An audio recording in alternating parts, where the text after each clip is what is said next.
All right, shalom everyone. There we go.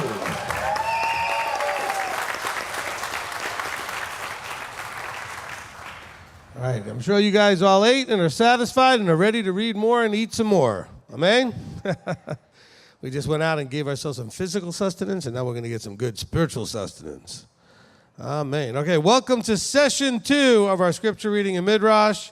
As we go through the book of Devarim, the book of Deuteronomy, we are in chapter 6. Okay, so the afternoon here, we're going to read chapters 6 through 13.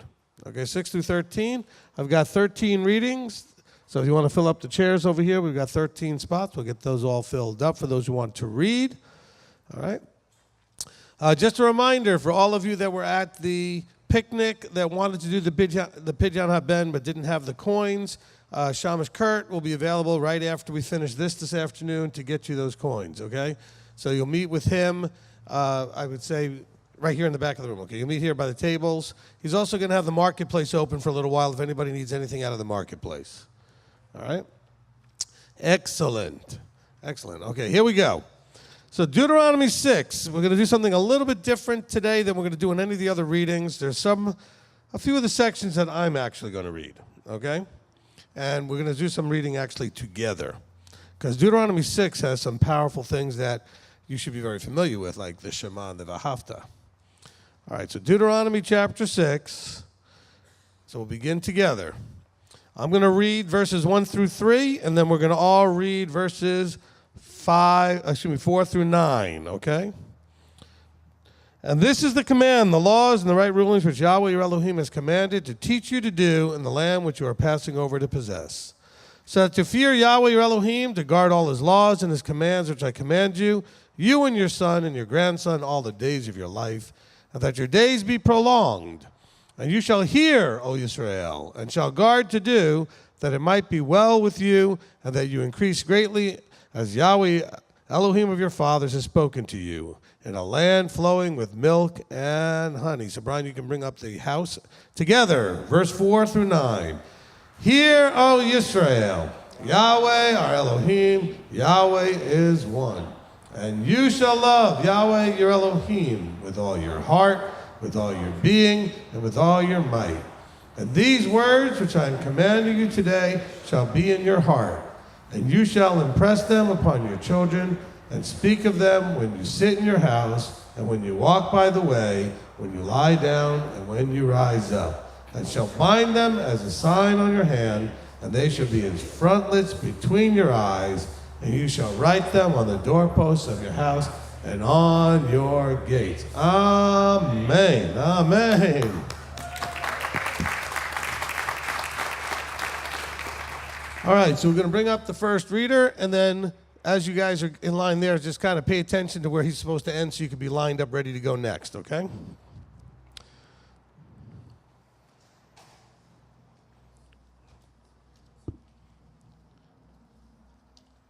me just grab this out of the way here.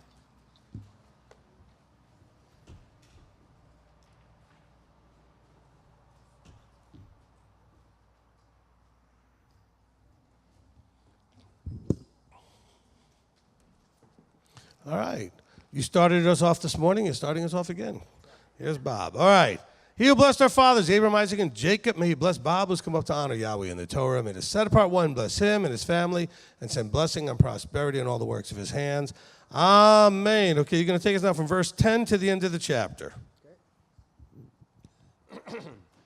And it shall be, when Yahweh your Elohim brings you into the land which he has sworn to your fathers, to Abraham, to Yitzhak, and Jacob, to give you great and good cities which you did not build, and houses filled with all kinds of goods which you did not fill, and wells dug that you did not dig, vineyards and olive trees which you did not plant, and you shall eat and be satisfied. Be on guard, lest you forget Yahweh, who brought you out of the land of Mitzrayim, from the house of bondage. Fear Yahweh your Elohim, and serve him, and swear by his name. Do not go after mighty ones, the mighty ones of the people who are around you. And Yahweh your Elohim is a jealous El in your midst, lest the displeasure of Yahweh your Elohim burn against you. Then he shall destroy you from the face of the earth. Do not try Yahweh your Elohim as you tried him in Massah. Diligently guard the commands of Yahweh your Elohim and his witnesses and his laws which he has commanded you.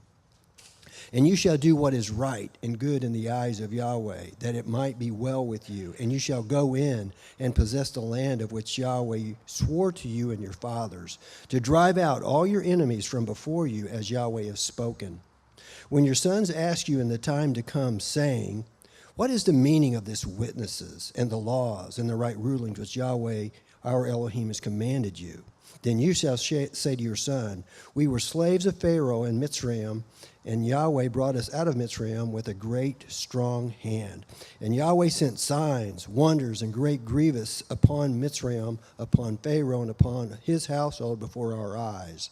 And he brought us out from there to bring us in, to give us the land of which he has sworn to our fathers. And Yahweh commanded us to do all these laws, to fear Yahweh our Elohim, for our good always, to keep us alive as it is today. And it is righteousness, for when we guard to do all the commands before Yahweh our Elohim, he has commanded us. Amen. Amen. Okay, thank you, Bob. Okay, our next reader, and you are Yaakov. Oh, yeah. Hi. Sometimes you guys walk up here, the lights are in my face, and I don't recognize everybody. All right, Yaakov. He who blessed our fathers, Abraham, Isaac, and Jacob, may he bless Yaakov, who's come up to honor Yahweh in the Torah. May the set apart one bless him and his family, and send blessing and prosperity in all the works of his hands. Amen. Okay, you can take us now in chapter 7 and read verses 1 through 13. When Yahweh your Elohim brings you into the land which you go to possess, he shall also clear away many nations before you, the Hittites and the Girgashites and the Amorites and the Canaanites and the Perizzites and the Hivites and the Jebusites, 7 nations greater and mightier than you. And when Yahweh your Elohim gives them over to you, you shall strike them and put them under the ban completely. Make no covenant with them and show them no favor. And do not intermarry with them. You do not give your daughter to his son, and you do not take his daughter for your own son, for he turns your sons away from the following me, to serve other mighty ones. Then the displeasure of Yahweh shall burn against you and promptly destroy you. But this is what you do to them. Break down their slaughter places and smash their pillars and cut down their asherim and burn their carved images with fire. For you are a set-apart people to Yahweh your Elohim. Yahweh your Elohim has chosen you to be a people for himself, a treasured possession above all the peoples on the face of the earth. Yahweh did not set his love on you nor choose you because you were more numerous than any other people, for you were least of all peoples. But because of Yahweh loving you, and because of him guarding the oath which he swore to your fathers, Yahweh has brought you out with a strong hand and ransomed you from the house of bondage, from the hand of Pharaoh, sovereign of Mitzrayim.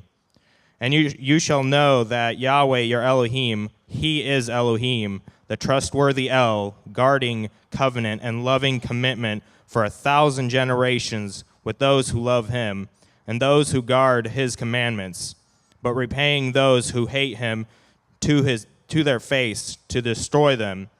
He does not delay to do so with him who hates him. He repays him to his face. And you shall guard the command and the laws and the right rulings which I command you today to do them. And it shall be because you hear these right rulings and shall guard to do them, that Yahweh your Elohim shall guard with you the covenant and the loving commitment which he swore to your fathers. And you shall love he shall love you and bless you and increase you, and shall bless the fruit of your womb and the fruit of your hand, your grain and your new wine and your oil, the increase of your cattle and the offspring of your flock, in the land of which he swore to your fathers to give you. All right. Thank you, Yaakov. Mr. John. He who blessed our fathers, Abraham, Isaac, and Jacob, may he bless John, who's come up to honor Yahweh in the Torah. May the set-apart one bless him and his family, and send blessing and prosperity in all the works of his hands.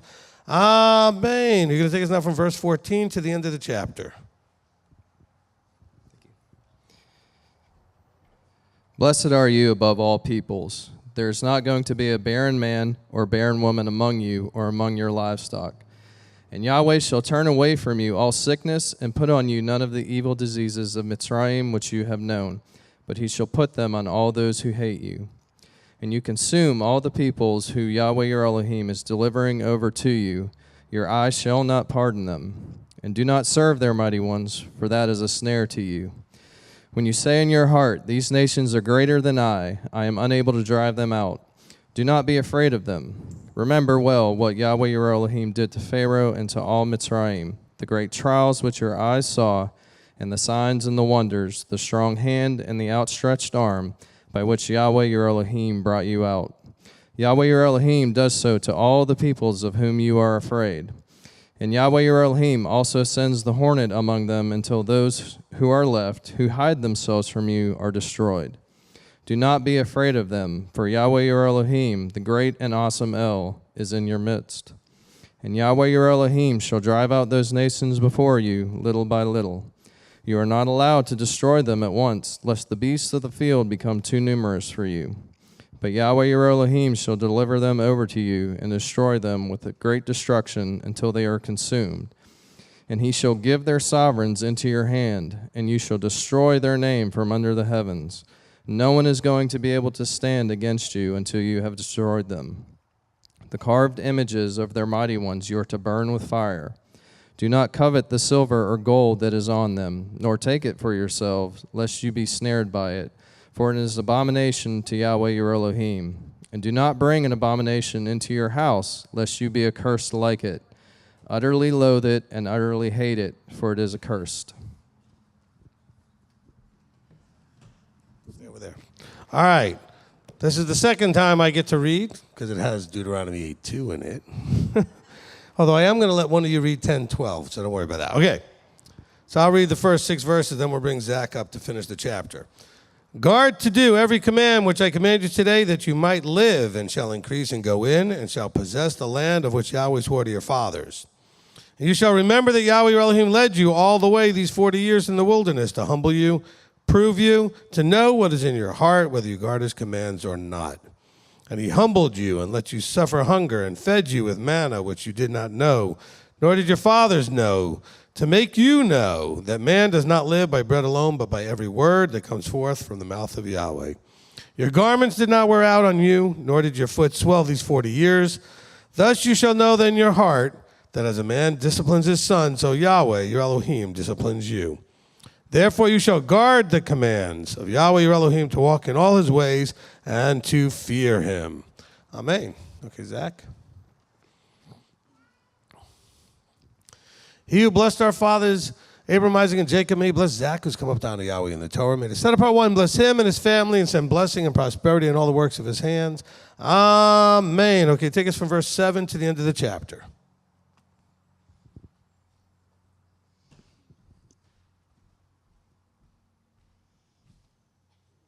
For Yahweh your Elohim is bringing you into a good land, a land of streams of water, of fountains and springs that flow out of a valley and hills, and a land of wheat and barley, of vines and fig trees and pomegranates, a land of olive oil and honey, a land in which you eat bread without scarcity, in which you do not have lack at all, a land whose stones are iron, and out of whose hills you did copper.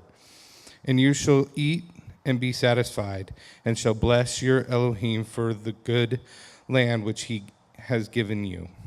Be on guard lest you forget Yahweh your Elohim by not guarding his commands, his right rulings, his laws which I command you today, lest you eat and shall be satisfied, and build lovely houses and shall dwell in them, and your herds and your flocks increase, and your silver and your gold are increased, and all that you have is increased, that your heart then becomes lifted up, and you forget Yahweh your Elohim, who brought you out of the land of Mitzrayim, from the house of bondage, who led you through the great and awesome wilderness, fiery serpents and scorpions and thirst, where there was no water, who brought water for you out of the flinty rock, who fed you in the wilderness with manna which your father did not know, in order to humble you and to try you, to do you good in the end.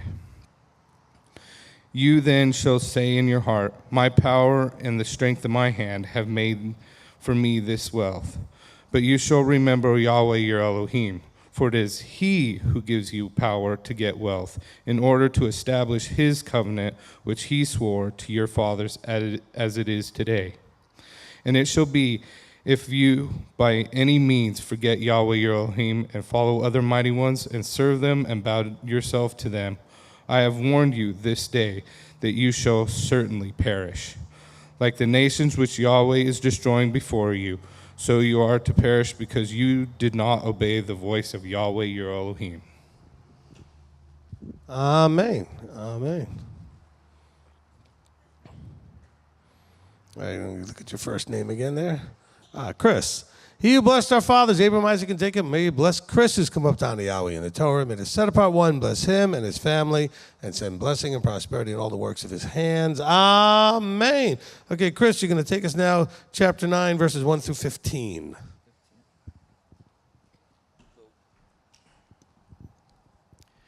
Hear, O Israel, you are passing over to the Jordan today to go into and dispossess nations greater and stronger than yourself, cities great and walled up to the heavens, a people great and tall, the descendants of Anakim, whom you know and of whom you have heard it said, who does stand before the descendants of Anak? And you shall know today that Yahweh your Elohim is he who is passing over before you as a consuming fire. He does destroy them and subdue them before you. So you shall dispossess them and destroy them quickly, as Yahweh has said to you. Do not think in your heart after Yahweh your Elohim has driven them out before you, saying, because of my righteousness Yahweh has brought me into possess this land. But it is because of the wrong of these nations that Yahweh is driving them out from before you. It is not because of your righteousness or the uprightness of your heart that you go into and possess their land, but because of the wrong of these nations that Yahweh your Elohim drives them out from before you, in order to establish the word which Yahweh swore to your fathers, to Abraham, to Yitzhak, and to Jacob. And you shall know that Yahweh your Elohim is not giving you this good land to possess because of your righteousness, for you are stiff-necked people. Remember, do not forget how you provoked to wrath Yahweh your Elohim in the wilderness. From the day that you came out of the land of Mitzrayim until you came to this place, you have been rebellious against Yahweh. Even in Horeb, you made Yahweh wroth, so that Yahweh was enraged with you to destroy you. When I went up into the mountain to receive the tablets of stone, the tablets of the covenant which Yahweh made with you, then I stayed on the mountain 40 days and 40 nights. I did not eat bread, nor did I drink water. Then Yahweh gave me the 2 tablets of the stone written with the finger of Elohim, and on them were all the words which Yahweh had spoken to you on the mountain from the midst of the fire in the day of the assembly. And it came to be at the end of the 40 days and 40 nights that Yahweh gave me the 2 tablets of stone, the tablets of the covenant. Then Yahweh said to me, arise, go down quickly from here, for your people whom you brought out of Mitzrayim have acted corruptly. They have quickly turned aside from the way which I commanded them. They have made themselves a molded image. And Yahweh spoke to me, saying, I have seen this people, and look, they are a stiff-necked people. Leave me alone so that I destroy them and blot out their name from under the heavens, and you make you a nation stronger and greater than they. So I turned and came down from the mountain, and the mountain burned with fire, and the 2 tablets of the covenant were in my hands. Amen. Thank you, Chris. Eduardo. He who blessed our fathers, Abraham, Isaac, and Jacob, may he bless Eduardo, who's come up down to Yahweh in the Torah. May the set apart one bless him and his family and send blessing and prosperity in all the works of his hands. Amen. Amen. Okay, Eduardo, you can take us now from verse 16 to the end of the chapter. And I looked and saw that you had sinned against Yahweh, your Elohim. You had made for yourselves a molded calf. You had quickly turned aside from the way which Yahweh had commanded you. And I took the 2 tablets and threw them out of my 2 hands and broke them before your eyes. And I fell down before Yahweh, as at the first 40 days and 40 nights. I did not eat bread, and I did not drink water, because of all your sins which you committed in doing evil in the eyes of Yahweh, to provoke him.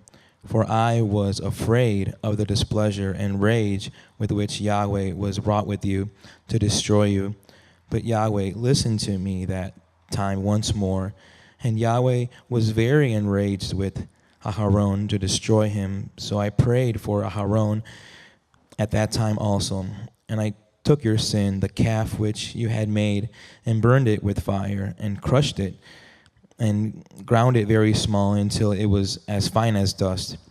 And I threw its dust into the stream that came down from the mountain. And at Taberah, and at Massah, and at Kibroth Hatta Awa, you made Yahweh wroth. And when Yahweh sent you from Kadesh Barnea, saying, Go up and possess the land which I have given you, then you rebelled against the mouth of Yahweh, your Elohim, and you neither trusted him nor listened to his voice. You have been rebellious against Yahweh from the day that I knew you. So I fell down before Yahweh the 40 days and 40 nights, for I fell down because Yahweh had said he would destroy you. And I prayed to Yahweh and said, O Master, Yahweh, do not destroy your people and your inheritance, whom you have ransomed in your greatness, whom you have brought out of Mizraim with a strong hand. Remember your servants, Abraham, Yitzhak, and Jacob. Do not look on the stubbornness of this people, or on their wrong, or on their sin, lest the land from which you brought us should say, because Yahweh was not able to bring them to the land which he promised them, and because he hated them, he has brought them out to kill them in the wilderness. And they, your people, and your inheritance, whom you brought out by your great power and by your outstretched arm. Amen. Amen. Gabby. He who blessed our fathers, Abraham, Isaac, and Jacob, may he bless Gabby, who has come up to honor Yahweh in the Torah. May the set apart one bless her and her family and send blessing and prosperity in all the works of her hands. Amen. Okay, you're going to take us now to chapter 10 and read verses 1 through 11.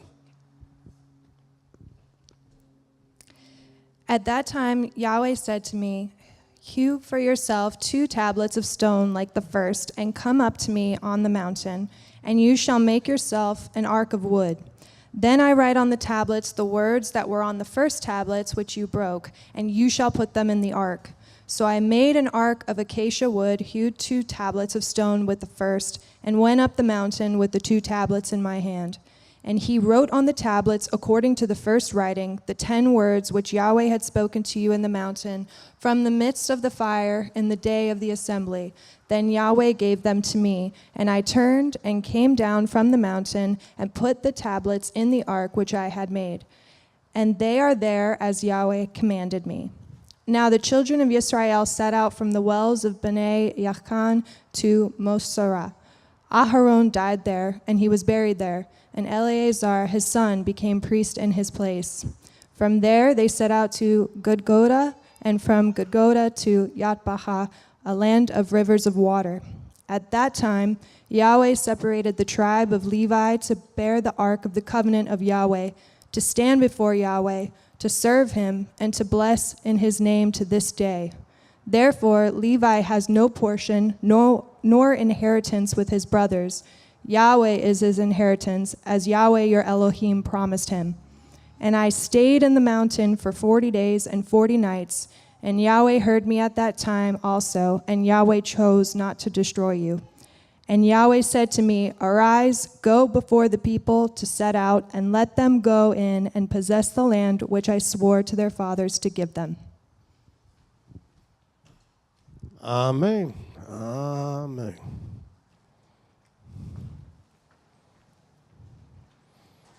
All right. Cindy. He who blessed our fathers, Abraham, Isaac, and Jacob, may he bless Cindy, who's come up to honor Yahweh in the Torah. May the set apart one bless her and her family and send blessing and prosperity in all the works of her hands. Amen. And you get to read verse 12 all the way to the end of the chapter.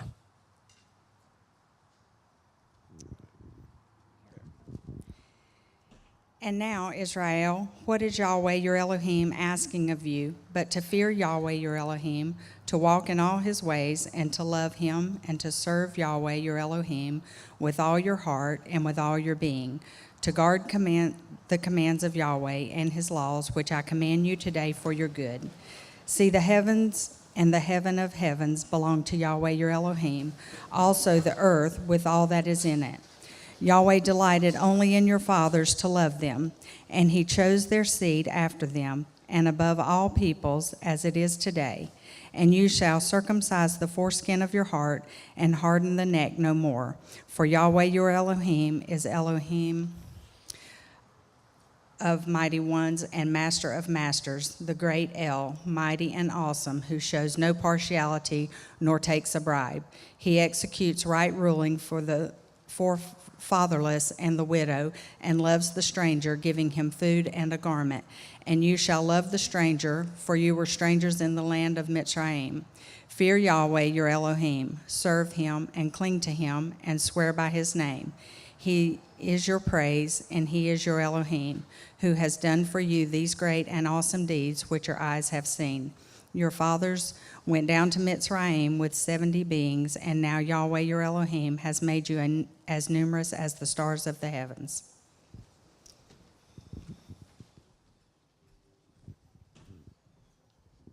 Amen. Thank you very much. All right, Isaiah. He who blessed our fathers, Abraham, Isaac, and Jacob, may he bless Isaiah, who's come up to honor Yahweh in the Torah. May the set-apart one bless him and his family and send blessing and prosperity in all the works of his hands.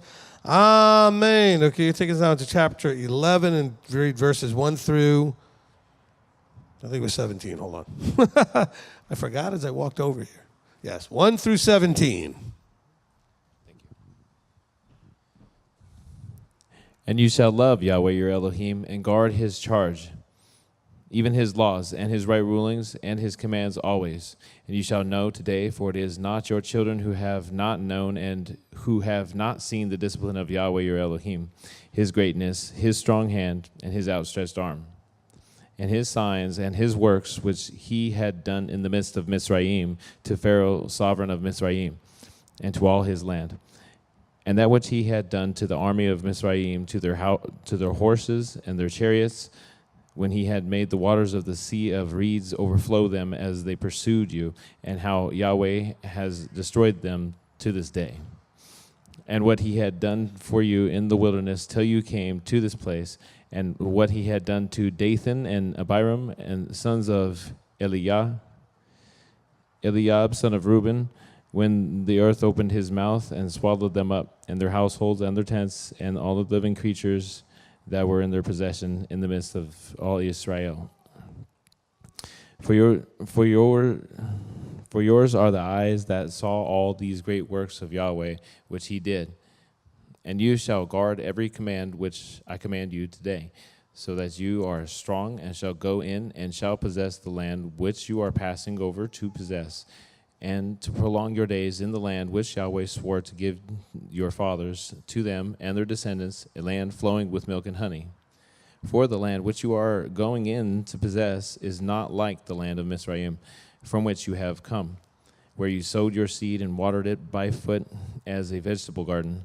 But the land which you are passing over to possess is a land of hills and valleys, which drinks water from the rain of the heavens, a land which Yahweh your Elohim looks after.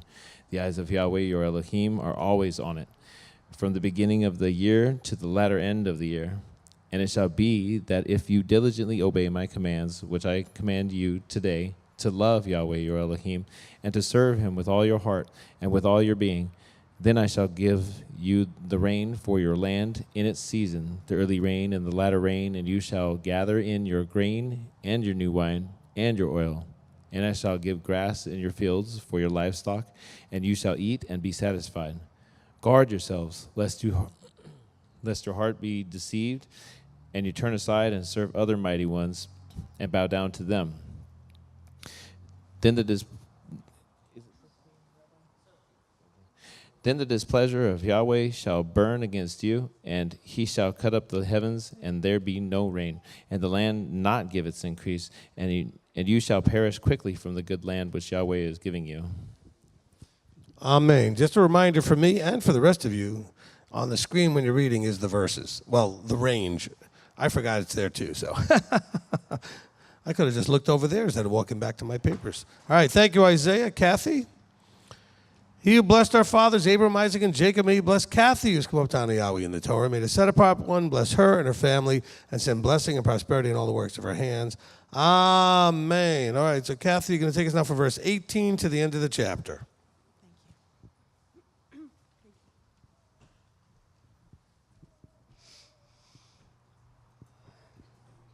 And you shall lay up these words of mine in your heart and in your being, and shall bind them as a sign on your hand, and they shall be as frontlets between your eyes. And you shall teach them to your children, speaking of them when you sit in your house, and when you walk by the way, and when you lie down, and when you rise up. And shall write them on the doorposts of your house and on your gates, so that your days and the days of your children are increased on the soil of which Yahweh swore to your fathers to give them, as the days of the heavens on the earth. For if you diligently guard all these commands which I command you, to do it, to love Yahweh your Elohim, to walk in all his ways, and to cling to him, then Yahweh shall drive out all these nations before you, and you shall dispossess greater and stronger nations than you. Every place on which the sole of your foot treads is yours.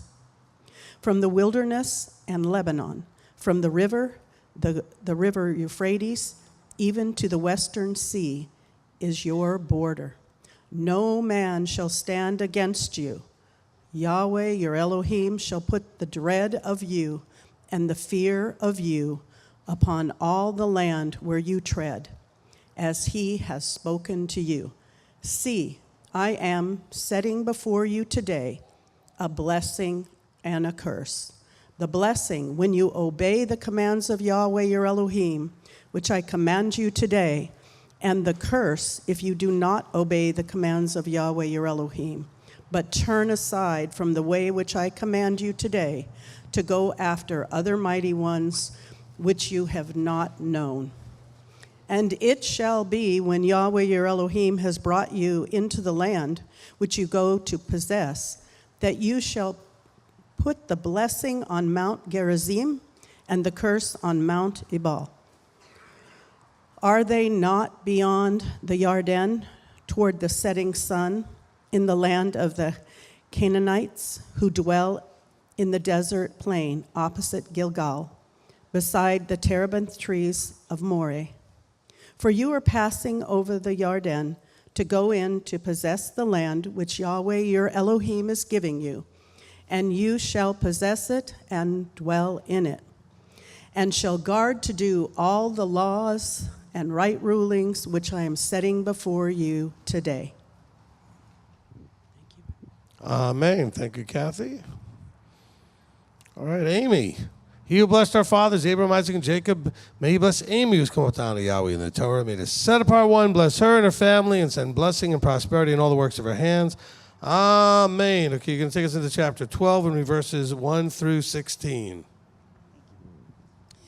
These are the laws and right rulings which you guard to do in the land which Yahweh, Elohim of your fathers, is giving you to possess, all the days that you live on the soil. Completely destroy all the places where the nations which you are dispossessing serve their mighty ones, on the high mountains and on the hills and under every green tree. And you shall break down their slaughter places and smash their pillars and burn their asherim with fire. And you shall cut down the carved images of their mighty ones and shall destroy their name out of that place. Do not do so to Yahweh your Elohim, but seek the place where Yahweh your Elohim chooses out of all your tribes to put his name there for his dwelling place, and there you shall enter. And there you shall take your ascending offerings and your slaughters and your tithes and the contributions of your hand, and your vowed offerings, and your voluntary offerings, and the firstlings of your herd and of your flock. And there you shall eat before Yahweh your Elohim, and shall rejoice in all that you put your hand to, you and your household, in which Yahweh your Elohim has blessed you. Do not do as we are doing here today, each one doing whatever is right in his own eyes, because you have not yet entered the rest and the inheritance which Yahweh your Elohim is giving you. But you shall pass over the Jordan, and shall dwell in the land which Yahweh your Elohim is giving you to inherit, and he shall give you rest from all your enemies round about, and you shall dwell in safety. And it shall be that unto the place which Yahweh your Elohim chooses to make his name dwell there, there you are to bring all that I command you, your ascending offerings, and your slaughters, and your tithes, and the contributions of your hand, and all your choice offerings which you vow to Yahweh. And you shall rejoice before Yahweh your Elohim, you and your sons and your daughters, and your male servants and your female servants, and the Levite who is within your gates, since he has no portion nor inheritance with you. Guard yourself that you do not offer your ascending offerings in every place that you see, except in the place which Yahweh chooses, in one of your tribes. There you are to offer your ascending offerings, and there you are to do all that I command you. Only whatever your being desires you shall slaughter and eat, according to the blessing of Yahweh your Elohim, which he has given you within all your gates. The unclean and the clean do eat of it, of the gazelle and the deer alike. Only the blood you do not eat, pour it on the earth like water. Amen. Amen.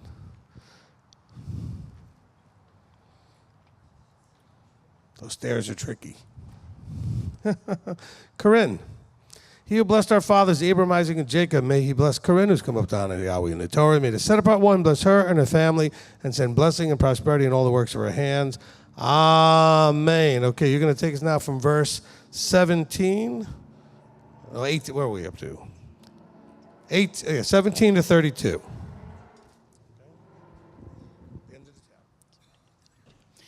You are not allowed to eat within your gates the tithe of your grain, or of your new wine, or of your oil, or the firstlings of your herd, or your flock, or any of your offerings which you vow, or of your voluntary offerings, or the contribution of your hand. But eat them before Yahweh your Elohim in the place which Yahweh your Elohim chooses, you and your son and your daughter, and your male servant and your female servant, and the Levite who is within your gates. You shall rejoice before Yahweh your Elohim in all that you put your hands to. Guard yourself that you do not forsake the Levite as long as you live in your land. When Yahweh your Elohim enlarges your border as he has promised you, and you say, let me eat meat, because you long to eat meat, you eat as much meat as your being desires. When the place where Yahweh your Elohim chooses to put his name is too far from you, then you shall slaughter from your herd and from your flock, which Yahweh has given you, as I have commanded you, and you shall eat within your gates as much as your beings desire. Only as the gazelle and the deer are eaten, so are you to eat of it. The unclean and the clean alike eat of it. Only be strong not to eat the blood, for the blood is the life, and do not eat the life with the meat. Do not eat it, you pour it on the earth like water. Do not eat it, that it might be well with you and your children after you when you do what is right in the eyes of Yahweh.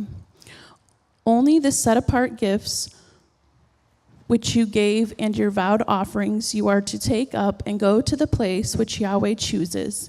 And you shall make your ascending offerings the meat and the blood on the slaughter place of Yahweh your Elohim. And the blood of your slaughterings is poured out on the slaughter place of Yahweh your Elohim, and you eat the meat. Guard and obey all these words which I command you, that it might be well with you and your children after you forever, when you do what is good and right in the eyes of Yahweh your Elohim. When Yahweh your Elohim does cut off from before you the nations which you go to dispossess, and you dispossess them and dwell in their land. Guard yourself that you are not ensnared to follow them after they are destroyed from before you, and that you do not inquire about their mighty ones, saying, how did these nations serve their mighty ones? And let me do so too.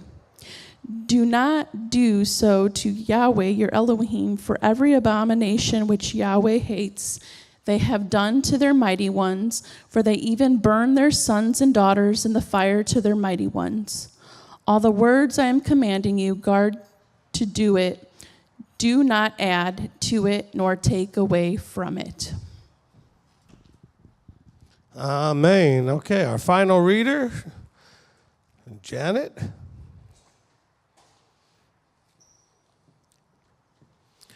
All right. He who blessed our fathers, Abraham, Isaac, and Jacob, may he bless Janet, who's come up to honor Yahweh in the Torah. May the set-apart one bless her and her family and send blessing and prosperity on all the works of her hands. Amen. Okay, you're going to read all of chapter 13. When there arises among you a prophet or a dreamer of dreams, and he shall give you a sign or a wonder, and the sign or the wonder shall come true of which he has spoken to you, saying, let us go after other mighty ones, which you have not known, and serve them. Do not listen to the words of that prophet or that dreamer of dreams, for Yahweh your Elohim is trying you to know whether you love Yahweh your Elohim with all your heart and with all your being. Walk after Yahweh your Elohim, and fear him, and guard his commands, and obey his voice, and serve him, and cling to him. And that prophet or that dreamer of dreams is put to death, because he has spoken apostasy against Yahweh your Elohim, who brought you out of the land of Mitzrayim and ransomed you from the house of bondage, to make you stray from the way in which Yahweh your Elohim commanded you to walk. Thus you shall purge the evil from your midst. When your brother, the son of your mother, or your son, or your daughter, or the wife of your bosom, or your friend who is as your own being, entices you secretly, saying, let us go and serve other mighty ones, which you have not known, neither you nor your fathers, of the mighty ones of the people, which are all around you, near to you or far off from you, from one end of the earth to the other end of the earth. Do not agree with him or listen to him, nor shall your eye pardon him, nor spare him or conceal him, but you shall certainly kill him. Your hand is first against him to put him to death, and afterward the hand of all the people. And you shall stone him with stones until he dies, because he sought to entice you away from Yahweh your Elohim, who brought you out of the land of Mitzrayim, from the house of bondage. And let all Israel hear and fear, and not again do any such evil matter as this in your midst. When you hear someone in one of your cities, which Yahweh your Elohim gives you to dwell in, saying, some men, sons of Belial, have gone out of your midst, and led the inhabitants of their city astray, saying, let us go and serve other mighty ones whom you have not known. Then you shall inquire, search out, and ask diligently, and see if the matter is true, and establish that this abomination was done in your midst. You shall certainly strike the inhabitants of that city with the edge of the sword, putting it under the band, and all that is in it, and its livestock with the edge of the sword. And gather all its plunder into the middle of the street, and completely burn with fire the city and all its plunder before Yahweh your Elohim. And it shall be a heap forever, never to be built again. And none of that which is put under the band is to cling to your hand, so that Yahweh turns from the fierceness of his displeasure and shall show you compassion, love you, and increase you, and he swore to your fathers. When you obey the voice of Yahweh your Elohim to guard all his commands, which I command you today, to do what is right in the eyes of Yahweh your Elohim.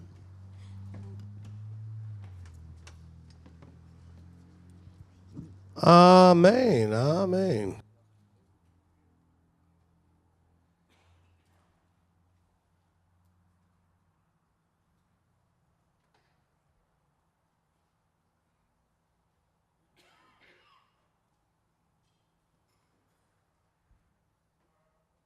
There we go. All right, fantastic jobs by the readers. Appreciate it very much. If you did not get to read today, we're going to do 2 more of these on Friday and then another one on Sunday. So just so we give you a little heads up. Okay, just some quick reminders now that we have everybody in the room. Pretty much the same as we started, but just to remind everybody anyway, if people may be online. So today, which is Wednesday, we have a dinner break after this. That's not on the meal plan. You guys are going to go out and take care of yourselves. You can come back here if you want. Anytime between 8 and 11, we're going to be having family fun time in the dining hall area, and so you're welcome to come back for that. Tomorrow's free day. That means you are free. You've been set free. Okay. So you came to Tennessee to be set free. Okay. So it's free day. It's the time when you go look for real estate and housing for when you move here. Okay. So we give you that one day to go out and enjoy the sights, do anything you want to do. We're not that far from a lot of things.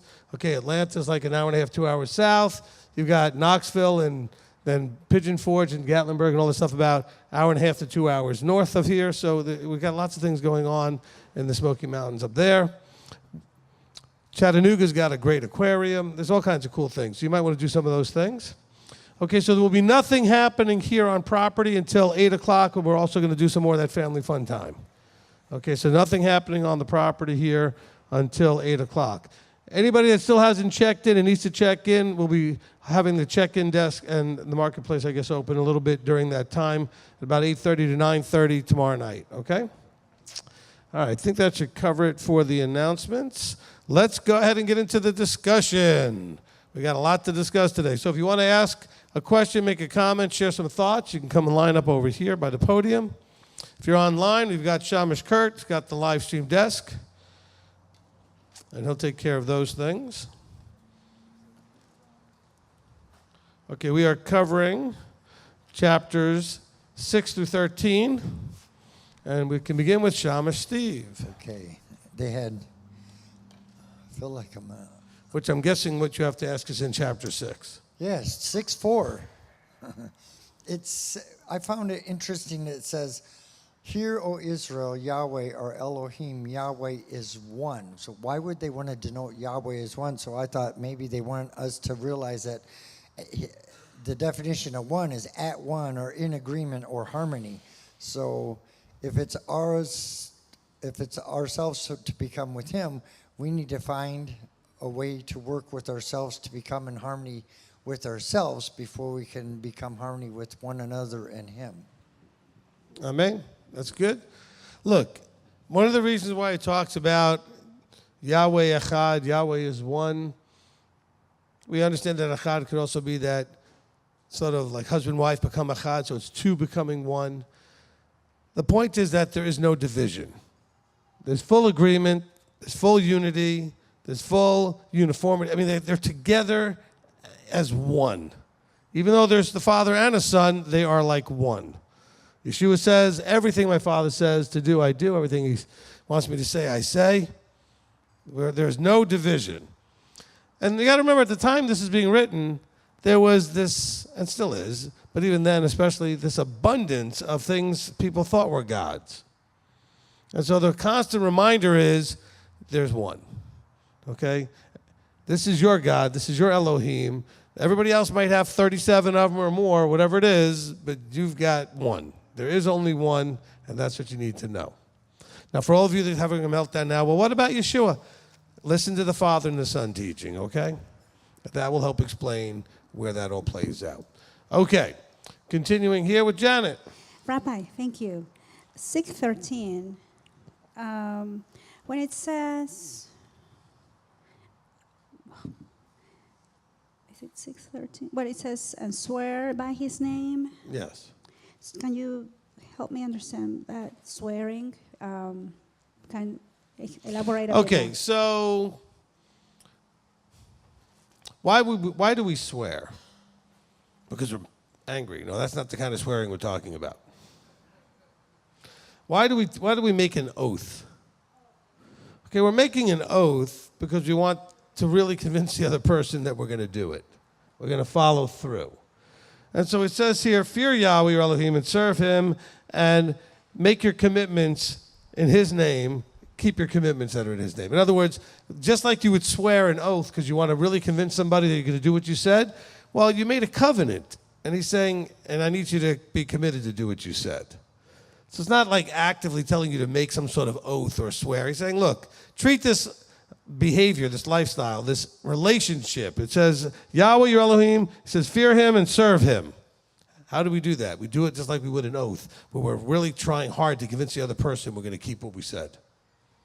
Okay? That's when people used to say things like, well, on my mother's life, on my father's life, on my this, on my that. Okay? People back in the day used to say, on the temple, or as Yahweh lives. You don't have to do all those things. Let your yea be yea, your nay be nay, so to speak, right? You say yes, mean it. You say no, mean it. And that's what he's talking about here. He's looking at this group of people about to cross the Jordan and their level of genuine commitment, we'll call it. I was going to say serious, but I think they were serious, but it's not. The genuineness comes when it gets a little challenging and you actually have to walk it out. Did that help? Yes. All right, good. Yes, it did. Absolutely. And still in chapter 6, when it says, it's in verse 24, and when it says, and Yahweh commanded us to do all these laws, to fear him, and for our good always. And I was thinking how it always works if we follow him. We've seen that with you. I have said that before, that there has been not that many, a couple of times when we didn't do what you said and it didn't go well, but always when we do what you say, it goes well. And that's what it says here. Amen. Praise Yah. Yeah. My question is on I think it's verse 16, when it says, do not try him as you tried him in Massah. So they didn't trust and they complained in that event. So my question is, I know you said complaining is not obviously honoring and it's a sin.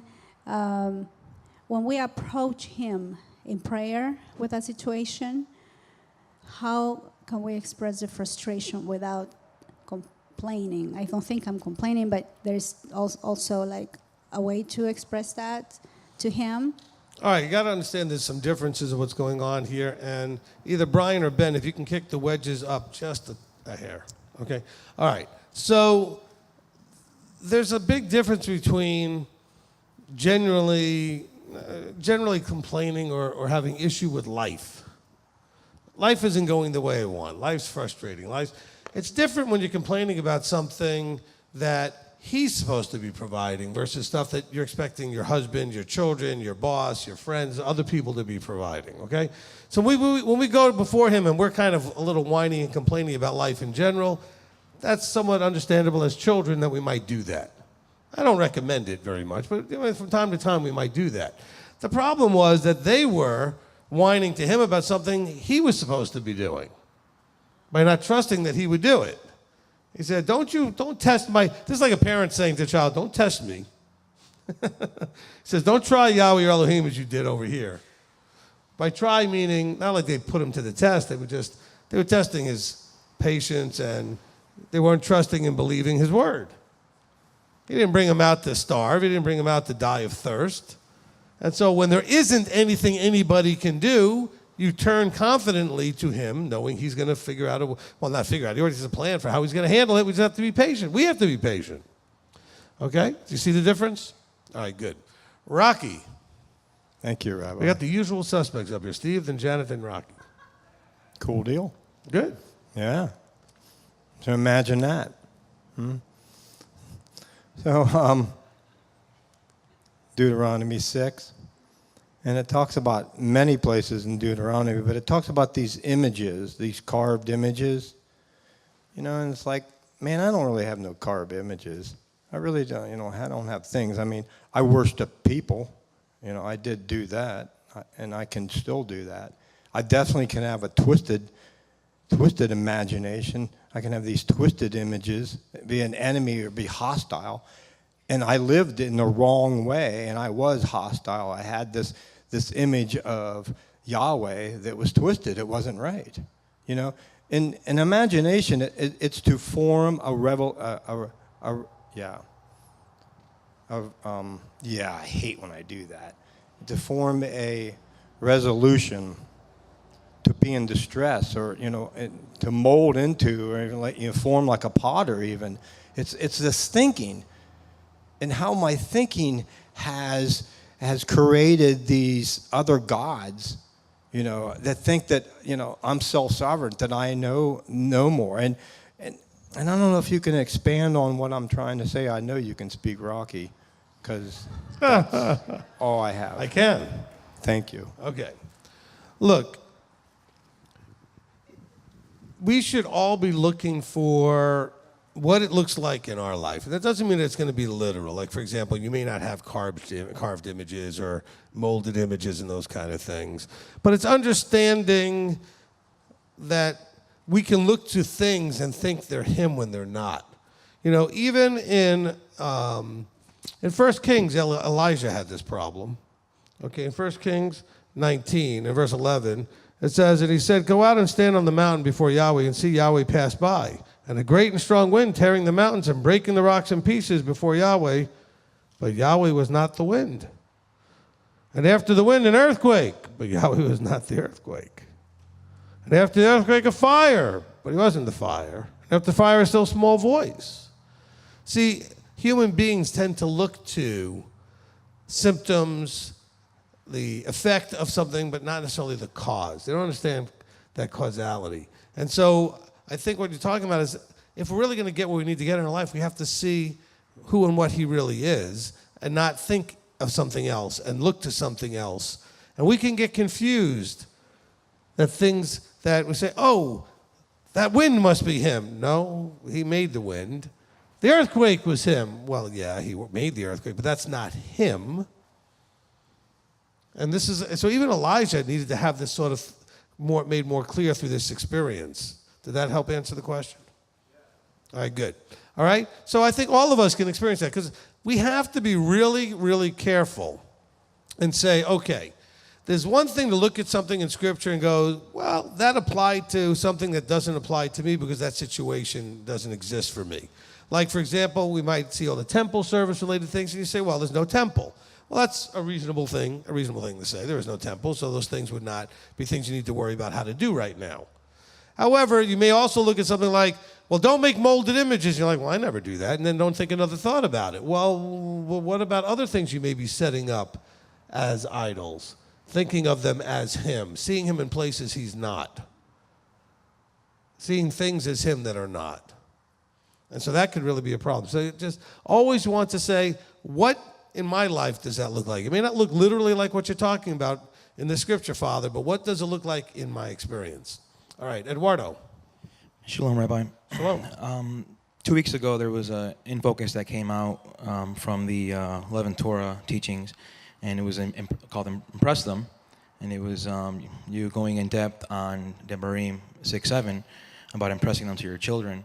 And I love the way you recap that, because in my household, being able to get my children to have a routine of waking up and saying the Shema and the Lahafta, and same thing at night, and me as well, my wife, but it's all in vain if in the household there's chaos, right? And we're not impressing the walk on them in the way that we need to. So I love the way you recap that in the sense that if we ever want our children to walk in the ways of Yah, and we need to impress our walk on them and how we do it, and how we're living in the Ruach and the fruits of the Ruach, and not allowing ourselves to go backwards frequently. Yep, that's all I had. Okay, good. All right, so I think that when we read the V'ahavta, and you should, like every day, okay? The Shema and the V'ahavta. Because the Shema is sort of that underlying theme of it all. Hear, O Israel. And the focus then is on Yahweh. Yahweh is our Elohim. Yahweh is one. And then he says, okay, now that you understand that, I want you to understand that in the context of all aspects of your life. When you walk by the way, when you're in your house, when you lay down, when you rise up, when you're working, when you're thinking, all of those things. And by the way, your children. He says, I want to talk about your children. He says, look, I want you to impress these things on your children. Now, of course, you could look at the definition of the word, and it can sound like what you would do if you were actually pressing into like clay or making a mark on something. But when we do things, it's not necessarily needs to be that way in a physical sense or that strong a sense. I mean, in other words, if your child watches you smoke, that's going to make a strong impression on them, and they might smoke. If the child watches you drink, that's going to make a strong impression on them, and they might drink. If the child watches you do anything that may not be the most appropriate thing to do, you will make an impression upon them, and they will likely do it. So don't think of it as you need to push it on them. You make your impression by being, by living this. And they may not embrace it right away, but they'll remember. And then when it comes time for their bubble to be popped, they'll know what to do or where to go to get answers. Okay? So that's a very important part of that. All right, thank you. Eduardo, did that cover what you were looking for? Yes, okay, good. All right. Justin. Shalom, Rabbi. Shalom. And by the way, I'm pretty excited that almost everybody's been coming up. I actually remember your names. Okay, good. Of course, some of you come up all the time. All right. All right, so my question here is in Deuteronomy 7, pretty much 17 through 20 here, and where he says about, you're talking about these nations that are greater than I'm unable to drive them out. He says, do not be afraid of them. Remember well what Yahweh, your Elohim, did to Pharaoh and to all Mitzrayim. And then he talks about the great trials which we saw, and an outstretched arm by which Elohim brought you out. And then he says, Yahweh your Elohim does so to all peoples of whom you are afraid. So I've kind of struggled with that, not understanding quite. He's saying, do not be afraid, but then he says, I'll deal with these that you are afraid of. Okay. So he's saying, I recognize that you're afraid of them. And he's saying, but I'm going to handle that, so don't be afraid. So I recognize that you're afraid of them. But now you don't have to be afraid because you know I'm going to take care of it. So he's not saying, don't be afraid, and then the ones you're afraid of, because you're still going to be afraid. He's saying, these ones that you're afraid of, let that go. I've got it. Okay. So sometimes it is okay to have some fear, but then hand it over to him. Right. I mean, it's a matter of the initial response. You see something that's a stimulus, and you go, and it scares you. And then you realize he's got you. It's like a little child, right? A little child goes and experiences something, and they start to freak out and get panicky. But daddy's right there or mommy's right there, and they grab a hold of him and says, I got you, it's okay.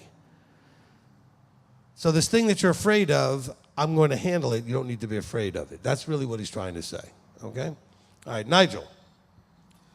All right, shalom again, Rabbi. Shalom. All right, so... Got to put that mic almost in your mouth. There you apologies. Deuteronomy 12:8. So we see an exhortation here that goes, do not do as we are doing here today, each one doing whatever is right in his own eyes. And the footnote cross-references a couple statements in Judges where it would show that without leadership, everyone was basically doing right in their own eyes. And so, I mean, Rabbi, you'll understand my love for this leadership thing. So it's a theme I'm seeing playing out here, whereby the remedy for doing what is right in your own eyes is get under good, anointed, correct leadership. Yeah. Absolutely. Absolutely. That's my comment. So what he's quoting, first of all, yeah, that's great. Right? All right, so what he's quoting is actually from the teaching I did called Whose Eyes Are You Right In? And in there, we go to the book of Shoftim, the book of Judges, where it says in two places, there was no king, there was no head, there was no authority in Israel, and each man was doing what was right in their own eyes. Okay, and this is really a big theme that needs to be understood, and you see it being said here in Deuteronomy, and then you see them blow it and do exactly what they shouldn't do after they go into the land. And Yahweh's saying, but you guys got to understand, if you're going to fix this, this is the way to fix this. And it's like I've said many times, a story about how I went through Canada, just as an example. I happened to be traveling across the entire country almost, and about 5 provinces. And as I did, I asked this question. I said, what are the challenges? What's wrong with the body of Messiah? What are we dealing with? oh, we're dealing with people that aren't serious, people that are overzealous, people that are beating each other up at the Torah, people that don't care about, all kinds of things you can imagine. All kinds of division over this and division over that and blah, blah, blah, and blah, blah. I said, okay, I agree. Probably all those things are true. They came up with really good lists. Then I said, okay, what's the solution? Like, in other words, well, before the solution, what's causing that? Well, people are selfish and people, no, but what's allowing or causing the problem in the body? And they all stared at me. I said, could it be because there's nothing to make it stop? And that's really the biggest thing. Your child's not going to stop doing something unless you make it stop. Some of you come to me to counsel because you have either adult children or family members or parents even that won't stop doing things they shouldn't do in your life, and they're not going to stop until you make them stop. Okay? And that's a counsel I give almost on a weekly basis to somebody about a family member, an adult with adult family members. Because we're talking about you shouldn't have a problem telling your mother, your brother, your cousin, your child who's 40, you need to just recognize and respect this particular boundary, whatever that is. And so you need to be able to communicate that. And so that's a real big part of what we're talking about. So when you read these things, it says, look, do not do as we are doing here today. What's been going on up to this point? People keep doing whatever they want, whatever they think is right. Oh, nobody's going to tell me what to do. Well, yes, they will. Everybody's going to try and tell you what to do, but you're going to act like you can't listen to anybody. Well, when you don't listen to anybody, it means you are listening to somebody, you. And how's that working so far? Your life exactly what you want? Are you exactly where you want to be? Is that following your own direction? Is that really working so great? There are people that come and get counsel. They make changes because of guidance, and they are starting to end up where they want to be. Because it takes outside guidance. You're too close to it. You're not going to be able to see it yourself.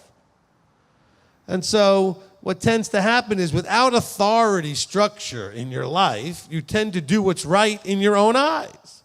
Or you like doing what's right in your own eyes, so you refuse to come under any kind of structure, any kind of authority. Excellent point. Okay, Annabelle? Hi, Rabbi. Can I get two questions, or are we Sure. just going on chapter 6 or 7? That's okay. We've jumped all over the place. Well, okay. So on chapter 13, where it's talking about I'm not familiar with that chapter.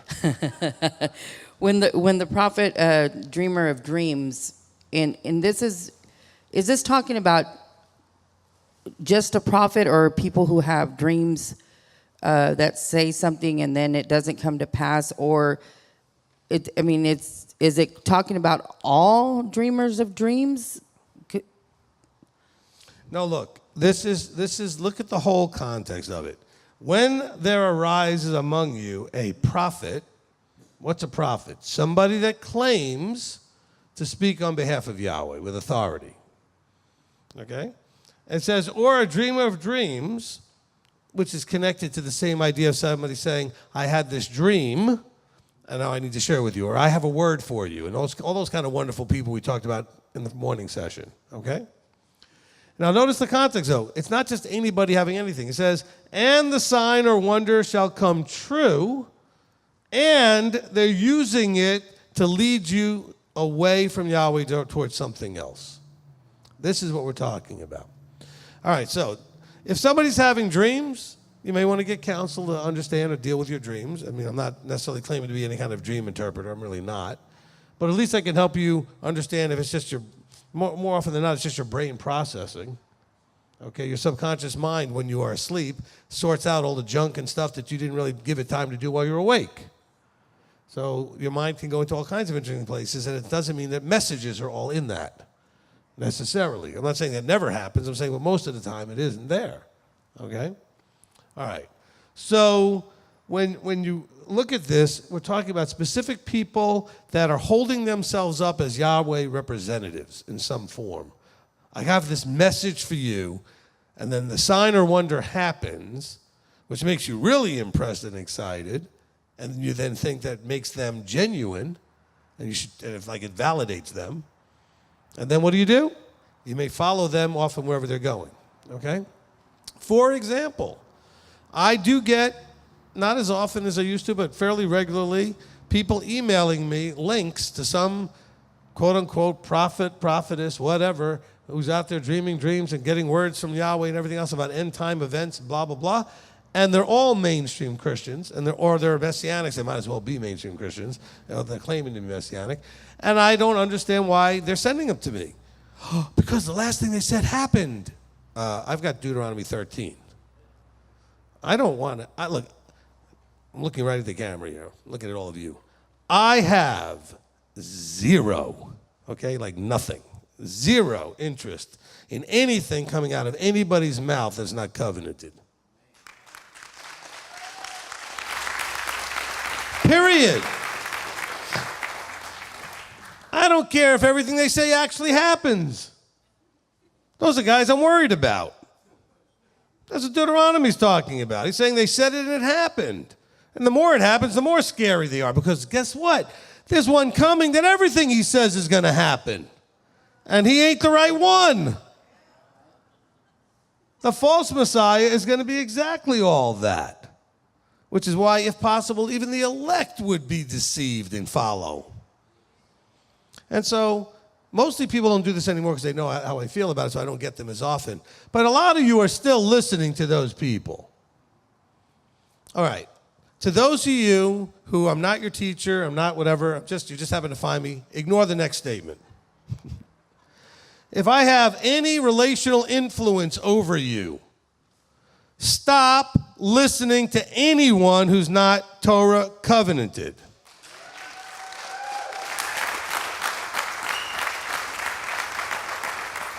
If they're on Sunday, Christmas, Easter, and eating whatever and all that other stuff, stop listening to them. If you heard the teaching, beware false prophets, if they're doing that, in other words, using that person and that name, then don't listen to them. And there's an awful lot. Yeah, go ahead and clap for that. See, if you haven't watched Beware False Prophets, you got to go watch it first. I'm not going to spoil the fun. But if you are listening to someone who's teaching on Saturday and they sound like they're teaching Torah, but they're using that, what's in that teaching, you should not be listening to them. And if you listen to the teaching, you'll know why. I mean, the teaching Beware False Prophets. But some of you are still dabbling in old teachers that you liked and they were helpful in some way about some topic in your life or whatever it was. And I'm not saying that everything they say is wrong. I'm just saying it's dangerous to you. Because this might happen. And you may buy into their wisdom and knowledge that they seem to have and how successful they're being and the signs are happening or whatever. And then next thing you know, you're off in mainstream again. And you're breaking your covenant.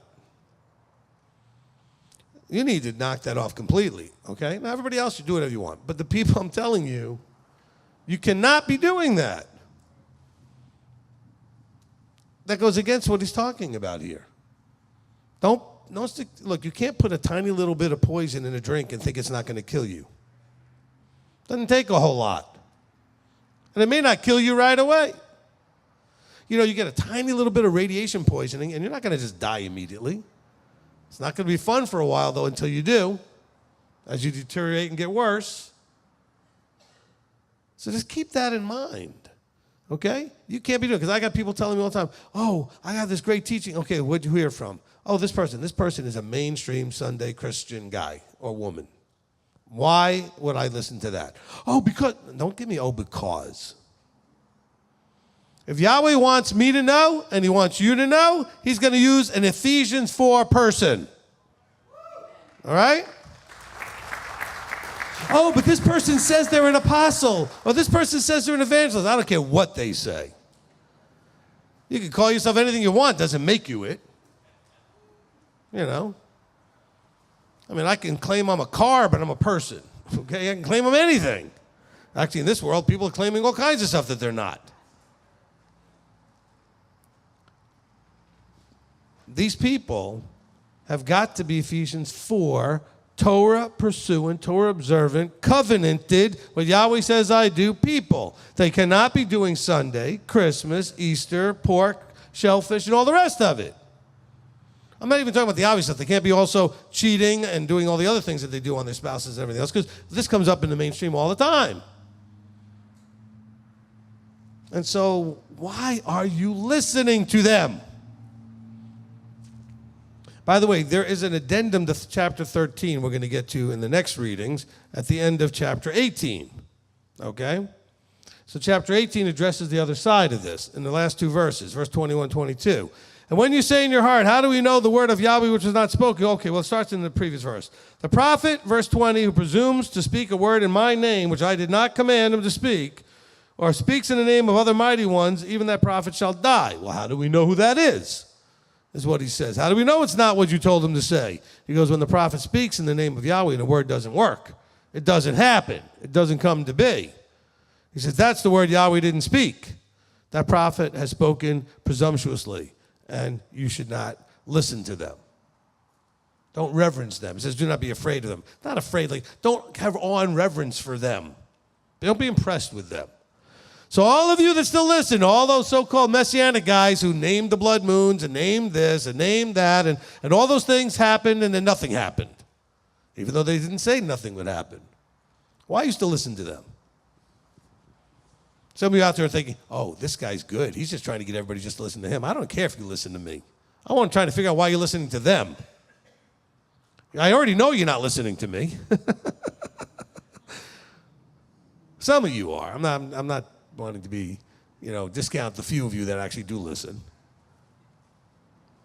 But there are enough, and don't give me the old spiritual Diet Coke nonsense either. Okay, I have an In Focus called the Spiritual Diet Coke. Don't tell me the teacher that spent 2 hours on a video convincing you that Messiah is coming this spring or this fall or whenever it was, it's already passed, and then at the very end of it he says something for like 1 second, goes, well, I'm not really naming dates or anything. Yes, you did. That's your little safety net you wanted to throw on there. That's like eating a Big Mac or 2 Big Macs, large fries, and a shake, and you want to Diet Coke with it. Because that's going to fix all the calories or something. These that crack me up. Go to a place at a fast food joint, watch usually some female teenager, right? Some little teenage girl go in there and go, let me get 2 Whoppers and a large fries and a Diet Coke. What's the point? I don't get what that. Get the Diet Coke. And so just like that Diet Coke fixes nothing, and actually it's more toxic than anything else, neither does the person throwing that little addendum at the end saying, I just spent an hour convincing you he's coming in September. Oh, but by the way, I'm not naming any dates. And those guys are still doing it. You know who they are. I'm not going to call them out. Not by name, anyway, because every time I do, everybody gets mad at me. Okay, I want to look at the camera for a second. There's coming a time when there's going to be 2 witnesses on this planet. And they're going to call out everything. They're going to call out everybody and everything straightforward. So, you don't like it, you ought to get ready for it. Because when that false Messiah is here, they're the ones that are going to point right at him and say, he ain't it. Okay? And so you just need to understand, oh, well, that's just wrong. You shouldn't call people. I should absolutely call them out. They're leading you astray. They've broken this word.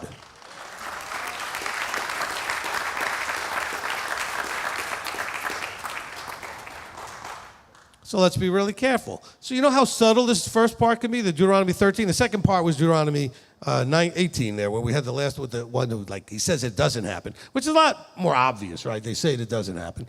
But this Deuteronomy 13, this is when you go to the place where, they meet on Shabbat. They're teaching the Torah portions. The teacher uses Hebrew words every now and then. This must be great.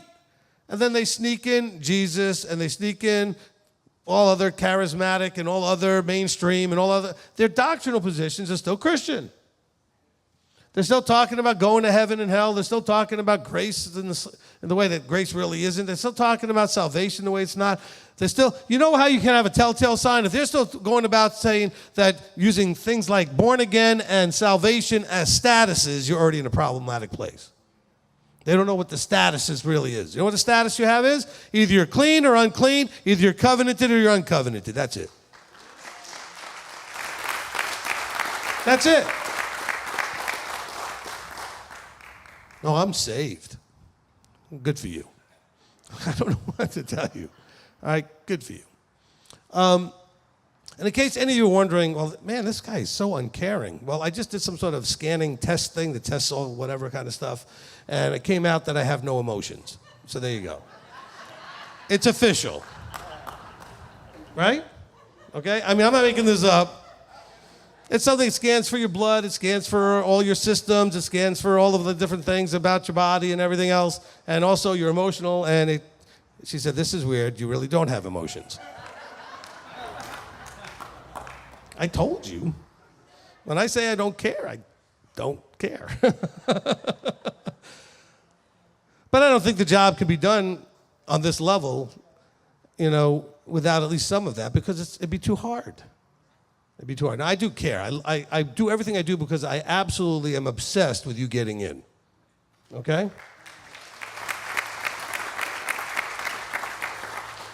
I'm a very goal, task-oriented person, and I've been given a task to help you, the best I can, arrive at the door where he says, come in, well done, good and trustworthy servant.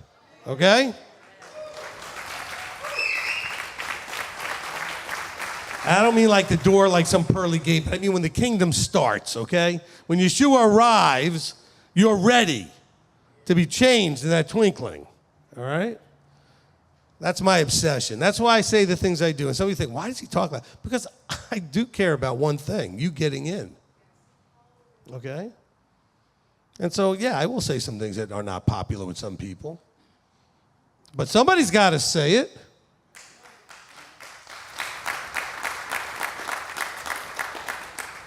And so be careful if you find a place that has some of the mechanics. It still might be 13. There might be someone saying they're claiming to speak before that Yahweh. Listen, I've heard some of these places say, oh, we just feel like something special is happening at this event here. Or there's something. You'll never hear me say that. There's always something special happening at every event. You're here and he's here. That's special. But now I'm not going to be like some manifestation of some miracle. You know what? Stop that. And then what happens is nothing happens, and then what do? Now you got egg on your face. Actually, you know what? That happens so often, nobody seems to care that it has egg on their face. They ignore that and just go and listen to them the next time they say it again. How many times do these people have to be wrong for you to stop listening? According to here, one. One time is enough. Oh, but you're not. But I like them. Foolish. Okay, that's just very foolish. All right, enough ranting. Back to Annabelle. Okay. Yeah, I was just wondering, because sometimes I have dreams and I just wonder about them, but not claiming to be anybody. Okay. That's why. Right. If you have dreams, you can talk to me about them. We can try to sort through them a little bit. Okay. And see how that's going on. Sometimes I'm able to kind of give you a sense of what you might be dealing with in your life that's causing that to come about. And, maybe Yahweh is trying to give you a little bit of something, but that's, Okay. Yeah. Don't automatically read too much into dreams. Right. Okay. Now, my other question is Deuteronomy 6, 24 and 25, where he says, and Yahweh commanded us to do all these laws, to fear Yahweh, our Elohim, for our good always, to keep us alive as it is today. And it is righteousness for us when we guard to do all the commands before Yahweh, our Elohim, as he has commanded us. So the way that I'm kind of reading, the way that I'm reading it is that all of this was done for us. And that righteousness here is the definition of righteousness, correct? Exactly. All right, so I'm glad you brought the verse up. It's an important verse because it says some things that completely undermine what most of those guys out there are saying. This verse says, this is verse 24, and Yahweh commanded, right? Commanded us to do all these laws. Now, in case you're worried about, well, that was for then, this for now. I said, do all these laws to fear Yahweh Elohim for our good always. These things are always going to be for our good. Oh, no, that burdensome, terrible law, it's done away with, nailed to the cross. Oh, praise Yah, it's done away with. I mean, that's what they want to say. Praise the Lord, we don't have to do all that anymore. But it was for your good always. It was to keep you alive. Now it's no good? How is that possible? What was stated very clearly here, and literally hundreds of times, and just in Deuteronomy alone, dozens and dozens of times, that it's for you, to bless you, to keep you safe, keep you alive. Oh no, that law, Matter of fact, they'll tell you if you come under the law, you're making a mockery of what Messiah did. No, by not coming under the law, you're making a mockery of what Messiah did. You didn't die because you broke it so that you can keep breaking it. You died because you broke it so you can fix it. Stop breaking it. So we have to remember, this is why I tell you, Torah does three things. It blesses you, it keeps you safe, it keeps you alive, and it transforms you. When you walk it and do it and live it, you become more and more like Him. It's, we're told to conform and transform into His image. This is how you do it. By doing these things. When you don't steal, you become more like Him. When you don't commit adultery, you become more like Him. When you don't kill somebody and murder them, you become more like Him. When you treat people with fair wages, as it talks about, and when you have right scales, even scales, you're more like Him. When you keep the Sabbath day. He rested on the seventh day, so do we. All these things make us more like Him. Amen? Okay? Now, you did mention something else that I think really needs a distinction. Yes, He did and continues to do everything for us. But it's not about us. It's about Him. Which means that the only reason He's doing it for us is because that's what He wants. Do you understand? He's not doing it because of what you want. I mean, He knows it's what you want, but it's because He wants you to have some of what you want. He wants you to be happy. He wants you to have, that's why you're getting it. Not because you want it, but because He wants it. It's all about Him. But all of this that's about Him, He doesn't need any of it. He does it for us. So everything is ultimately for us if we follow what He says, right? But it's about Him because it's what He wants. He wants a people that will obey and submit, guard and keep and remember all of His stuff. That's what He wants. So keep that in mind, the difference between it being about or being for. Yeah, it is all for you. But it's all about Him, which means He gets to decide what it looks like, how it's supposed to be done, where it's supposed to be done, when it's supposed to be done, all that kind of stuff. Everything that's going on, He decides. But it's all meant to bless you, keep you alive, transform you. That's the design. Amen? Amen, yeah. Right. Yes, sir. I was just wondering if we can somehow apply chapter 7, verse 5 in our walk today.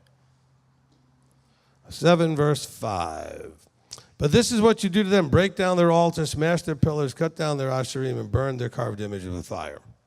Okay, so as a peshat, like a literal understanding, no, this is not something we would do. Because let's understand what's literally happening here. Literally, they, a people, a nation, are going into a place that has people in it already. And those people already have pagan buildings, and they have altars, and they've got all kinds of things, the asherim, and all these things that they've set up to their pagan gods, their mighty ones. And so when they go in, He says, I want you to tear all of them down, burn them, etc., so that you're not tempted to use them in any way. So that we can't literally do, because first of all, we live in the foreign nation. We're not going in and retaking our nation. I mean, that's what Israel did, right? They went into the land to take their land, a land that He had given them as an inheritance, but it already had people in it. And they already were doing all kinds of strange things that Yahweh very clearly throughout all of Deuteronomy here so far we read doesn't want you to imitate. Do not do unto me what they do unto their gods. As a matter of fact, we have a teaching called Do Not Do As They Do. And so that being said, though, what can we do sort of on the hinted level? What's it hinting at for our own lives? So Yaakov, what they're hinting at is you want to take any of your stuff that you may have that's inappropriate, doesn't belong, and you may want to smash that and burn that and get rid of that. Okay, some of you are brand new, and you're like, this is my first year not doing Christmas. I don't know what to do with all the ornaments and the trees and all the things that I have. Are you going to break them, destroy them, throw them out?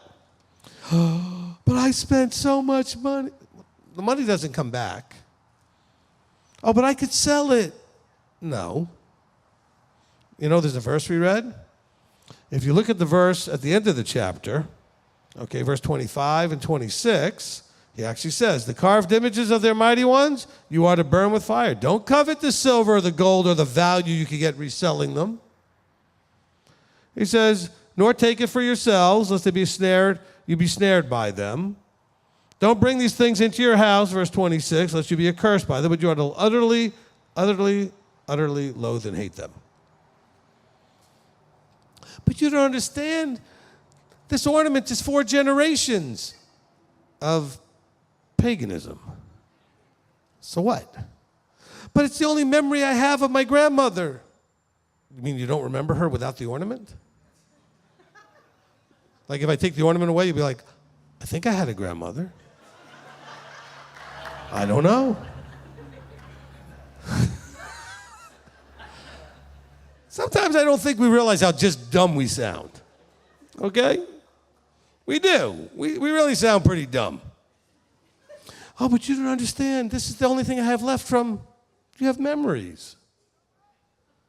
You have your experiences with them, all these things. But it was a gift. A gift of what? It meant something then, and it was important because that's what they did, but you don't anymore. Now, the only reason why you're thinking about it because you're still not seeing Christianity the right way. Okay? If I were to give you an ornament from something that was used for Dagon or Chemosh or some other religion that's mentioned in here in clear terms as being wrong, there's no way, no matter who it came from, you wouldn't keep it. It's because you're still not seeing it as what it is. It's something that doesn't belong in your house. It's an abomination. It needs to be loathed and thrown out, destroyed, and burned. Some of you who live in a place where you can play and practice with your handguns and your long guns and other types of things, stick them out on a post somewhere and shoot them. Have fun. Have target practice. But they should be destroyed is the point. Everybody on the same page here now? All right.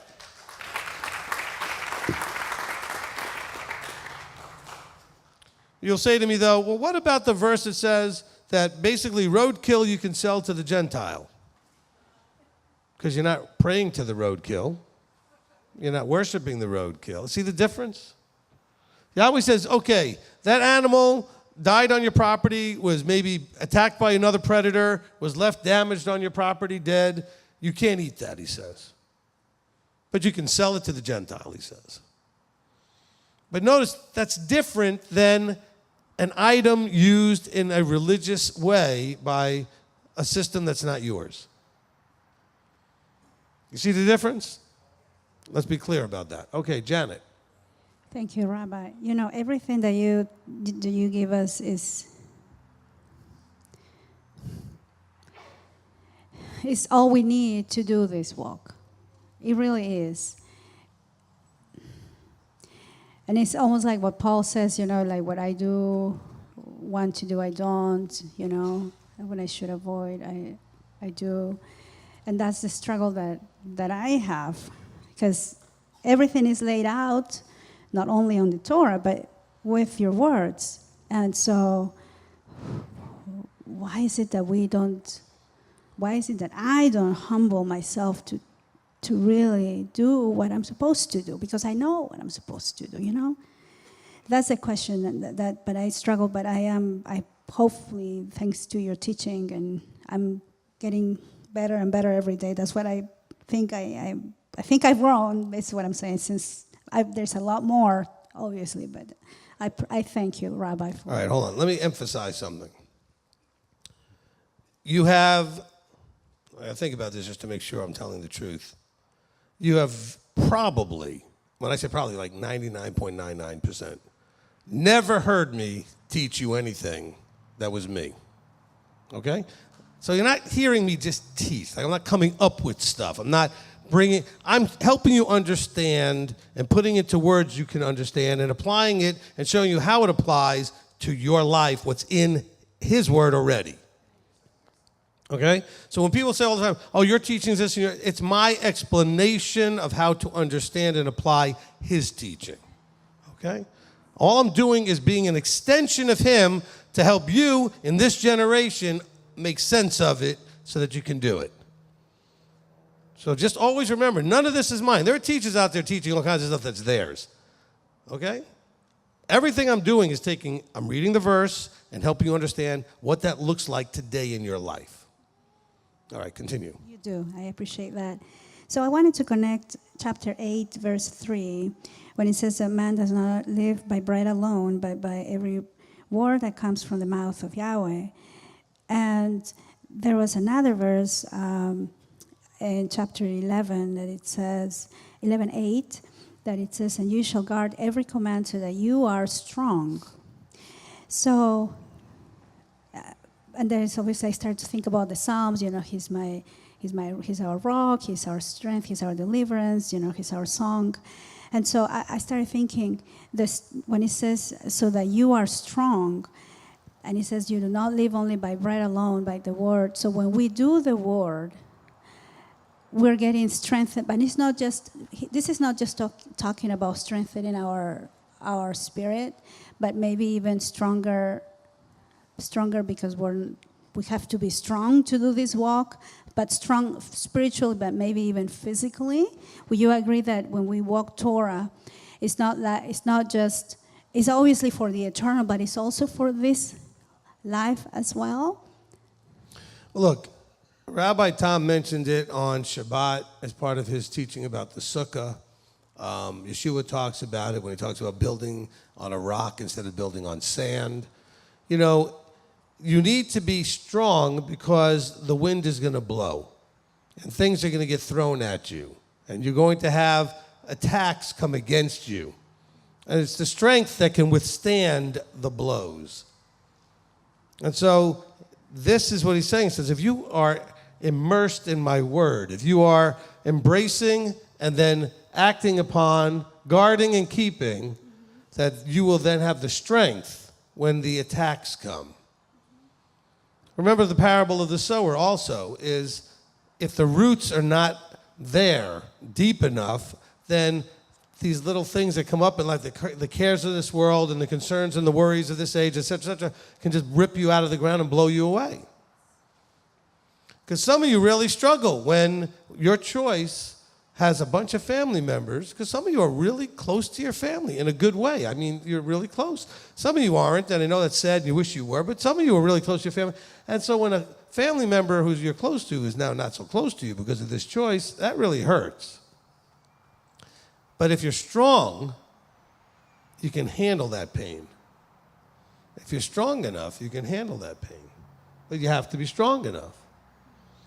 And so how do you get strong? You got to really involve yourself in vertical alignment transformation, which means you have to be keeping, guarding, clinging, holding fast, right? We got that teaching, cling, cleave, hold fast. It says on many of these places, if you diligently guard, diligently obey, that builds strength. Diligence builds strength. If I go to the gym today, okay, good. How strong am I going to be if I don't go again for 3 months? Not probably a whole lot stronger than I was before I went, just one day. What if I diligently go 5 times, 3 times, whatever, just 3 times a week, diligently? Am I going to be in a different sort of level of strength 3 months from now? 4 months from now? Yeah. If I only go once, probably won't affect where I am in 3 months. Maybe it'll affect where I am tomorrow, one day, I don't know. But you know what I'm saying? Over time, it's certainly not going to have any effect. It's the diligence that makes the difference. So you're going to get strong. You have to stay in the processes that build the strength. So that's learning it, studying it, doing it, applying it, guarding it, protecting it. It builds the strength. All right, what else? And Rabbi, I long for that heart that when I read the Psalms and I even see the heart of David in just, I mean, everything that he says. I was going in Psalm 115 when it says, "O Israel, trust in Yahweh, He's their help. He's their help and their shield. The house of Aaron, trust in Yahweh, He's their help and their shield. You who fear Yahweh, trust in Him. He is their help and their shield." He keeps saying the same thing like 3 times. He's their help and their shield. And then says, Yahweh has remembered us. He blesses us. He blesses the house of Israel. He blesses the house of Aaron. He blesses those who fear Yahweh, the small and the great. And so... Okay, wait a minute. Wait. So King David is saying this, right? Okay. So King David is talking continuously in a lot of his Psalms about Yahweh as a shield. His enemies surround him, but Yahweh's my strength. He's my protection. He's my covering. I hide in shelter, under his wings. All this. Can we agree that King David got attacked probably more than you'll ever get attacked? I think we can agree, right? He was always under attack. After all, first of all, he was the king, and second, he was the king of Judah. He's the king of all Israel. Right? He's the king of all Israel. Now, having said all that, if the king of all Israel, under all the attacks that he was under, could constantly refer to Yahweh as his protector and shield and comforter and shelter and all those things, how much more you with what you have going on in your life? Okay? Because sometimes we got to remember there's a reason that we get to read that it's David HaMelech saying these things, King David. All right, continue. No, this is what I needed from you, Rabbi. I don't have anything else to say. This is exactly what I needed, what you just said. Thank you. All right, well, good. I mean, that's very important that we get that sort of the range of the context as we start to put these things together. Look, in last readings, we did one this morning. From this morning's reading, we really didn't hit on this very hard. We didn't cover it really at all. It was just read. But in chapter 5 and in verse 29, we're still back in Deuteronomy, right? We're back in chapter 5. Yahweh says to them, he says, look, oh, that they had such a heart in them. So he's saying this like, if they would only just have such a heart, I mean, it would be so great if they would just have such a heart in them to fear me and guard all my commands always. Because then it would be well with them and their children forever. Again, why would he say that about this awful law that messed everybody up and needs to be nailed to the cross and done away with? He says, oh, that they should have such a heart. See, the problem is the people today don't have a heart to do the commands. And then that's why it's not well with them and their children forever.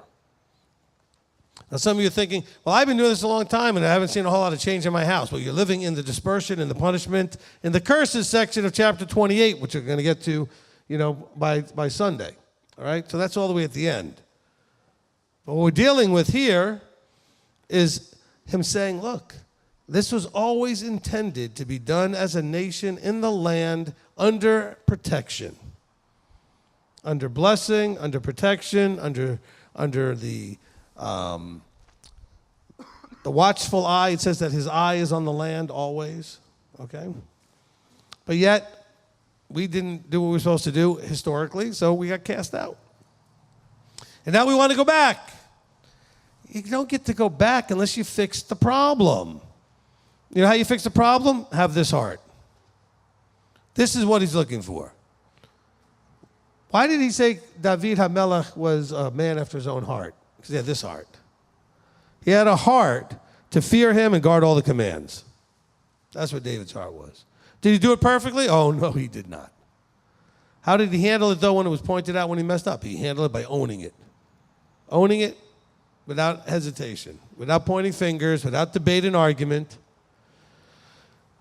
That's the biggest struggle inside the body that I end up dealing with on a regular basis. That if I point out to anybody that they did anything and it's true, it doesn't seem to matter to them if it's true or not. But if it's true, they still argue and debate and they want to deflect that it wasn't their fault, it wasn't them, it's somebody else, it was some excuse. You gotta stop all that. Own your stuff. Elder will say this to you when you go to him behind my back and say, is it true? Did what Yahweh say through Rabbi, was it true? Did he say something that when he said pointed something out and you were corrected in school, but was it true? What he said? Yes. Well, then own that. Because when it was pointed out to David, what did he do? He owned it immediately. So that's what makes him a man after Yahweh's own heart. All right, Chris? Okay. I wanted you to help me out with the timeline for Deuteronomy chapter 10, verse 1. At that time, Yahweh said to me, "Chisel out 2 stone tablets like the originals, come to me on the mountain and make an ark of wood."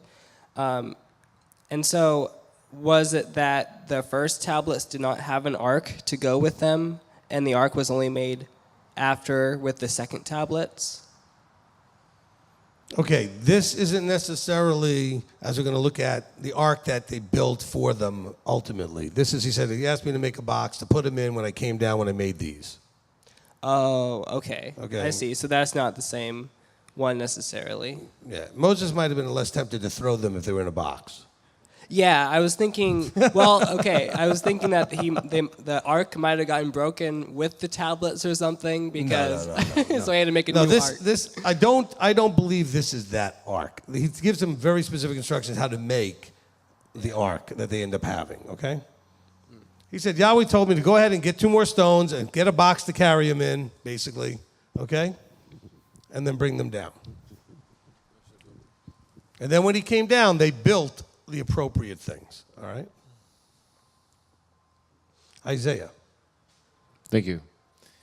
In thinking about the children of Israel's behavior, my mind, and even me, my mind goes to Psalm 78, and how, so Psalm 78 kind of lays out the whole pattern of behavior that they've had, and I was just looking at it. So in verse 37, it says that they were not steadfast with his covenant.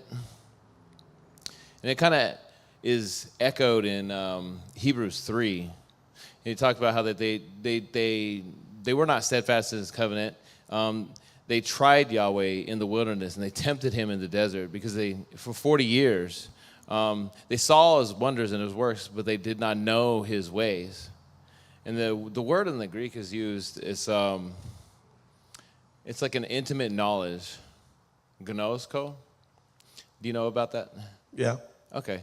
So it's so something that has clicked in the time that I've been here actually and doing this parsha is that, with Moshe, Yahweh in the desert, they had an opportunity to actually experience and see him in the mountain. And they had the spoken word, and that was it. And then they were fearful and frightful, and they said, "You go talk to him. We don't want to have this kind of closeness." And so they couldn't see him for who he was. They tempted him. They tried him. They did not know him. They had no intimate knowledge of him.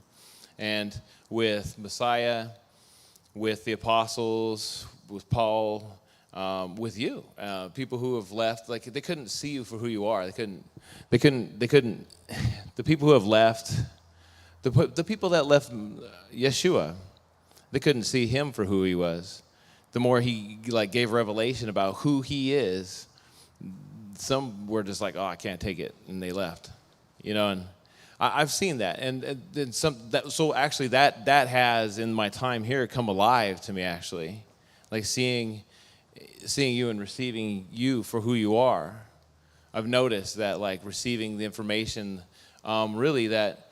I've got enough scriptural knowledge. It's always biblical. It's always backed up biblically, And so, I guess it's not really a question. It's a comment, that about Israel's behavior in the wilderness and those who did not get to go into the land. They just could not see Moshe for who he was, Yahweh for who he was, Torah for what it is. That it blesses us, keeps us safe, transforms us into the image of his Son. So, amen. Amen. Amen. Thank you for that. Look,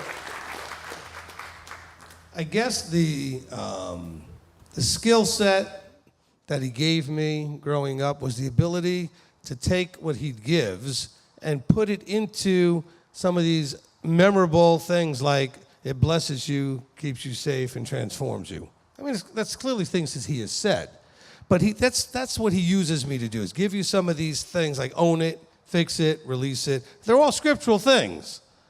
But that gives you the simplicity so that you can remember it and piece things together and picture it in a way that works for you, makes sense, and that you won't forget. And so, I appreciate that he gives me those kind of connections that then I hear you guys repeating back, because it says it all in a much more simple way, and you know the depth of what each one of those pieces is. What does it mean to bless you? What does it mean to keep you safe? What does that mean to transform you? So I give you that framework, right? Okay, Anna. Hi, Rabbi. Hi, Anna. I have 2 questions. Is that okay? They're short. Both of them are really short. Well, when you're online, I let you do 2. No, I'm kidding. Kind of. Anna's kind of like the online version of Janet and Steve sometimes. Yep. Okay, so. Okay. So my first one is, do you know any, like, You got to thing put the about mic right up by your mouth. the verse that says, put a blessing on this mountain and put a curse on this mountain? Do you know anything about that, or am I just thinking too much about it? No. Okay, so you have Mount Gerizim and you got Mount Ebal. And so he said, look, you're going to be passing through the valley, basically where Shechem is. And as you enter into the land, okay, you have these 2 mountains on either side of the valley. And they're there as witnesses. So you understand, this is what happens when you obey, and this is what happens when you don't. And the one mountain with the blessings was lush and green and beautiful. The other one was all rocky and beat up and just barren. Okay, so they were very symbolic things that they would be able to see to remind them. That's all it was. Okay, thank you. And then my second question is about the verse that says, do not intermarry with them. Do not give your daughter to them, and do not give your son to them. For us, we've kind of heard that as in, obviously don't intermarry with them, but if our son or daughter wants to marry the other person, obviously we can't force them not to marry, but would you say, hey, we're not going to give you our blessing, we're not technically allowing this? Is there any such thing as a blessing that a mother and father can give? I'm sure there is. I mean, it just depends on families and what they choose to do. Here's the thing. The control, right? The leverage and the control has to do with leverage, right? You can't have any control without leverage. You have to have something you can lever to make people do or not do. Yahweh has all the leverage he needs, right? He owns and controls everything. So when you're talking about your child in the nation of Israel, in the land, what's the leverage that you have? If they don't want to listen, if they want to marry somebody from among the nations that they shouldn't marry, what's your leverage? Call the priest. What's the priest going to do? What's his leverage? Throw them out. Okay? So the leverage is you can throw them out. You say, okay, you're adults, you can do what you want, but you can't do that here. Okay? And so that's something we don't have today. So it wasn't ever about controlling whether or not they do it. It's saying you don't go ahead and offer them and be okay with it, but if they do it, you're going to have to throw them out. You can't have that in the camp because it will poison the camp, if that's a thing that's going on a regular basis. Of course, we're not in the camp. There's nothing to poison. We're living inside of just nothing but a giant cesspool of poison all around us. All right? So your best thing that you can do, and this is going to get to what you were asking, Anna, is that the best thing you can do is you can say, look, you're an adult. You can marry anybody you want. I may not approve of that, and I may not want to bless that, but it's your choice. Okay? Now, I wouldn't be overly hard on it because you might want to just instead be encouraging and hope that that person, as well as your child, will come and get bubble popped and come and get back involved.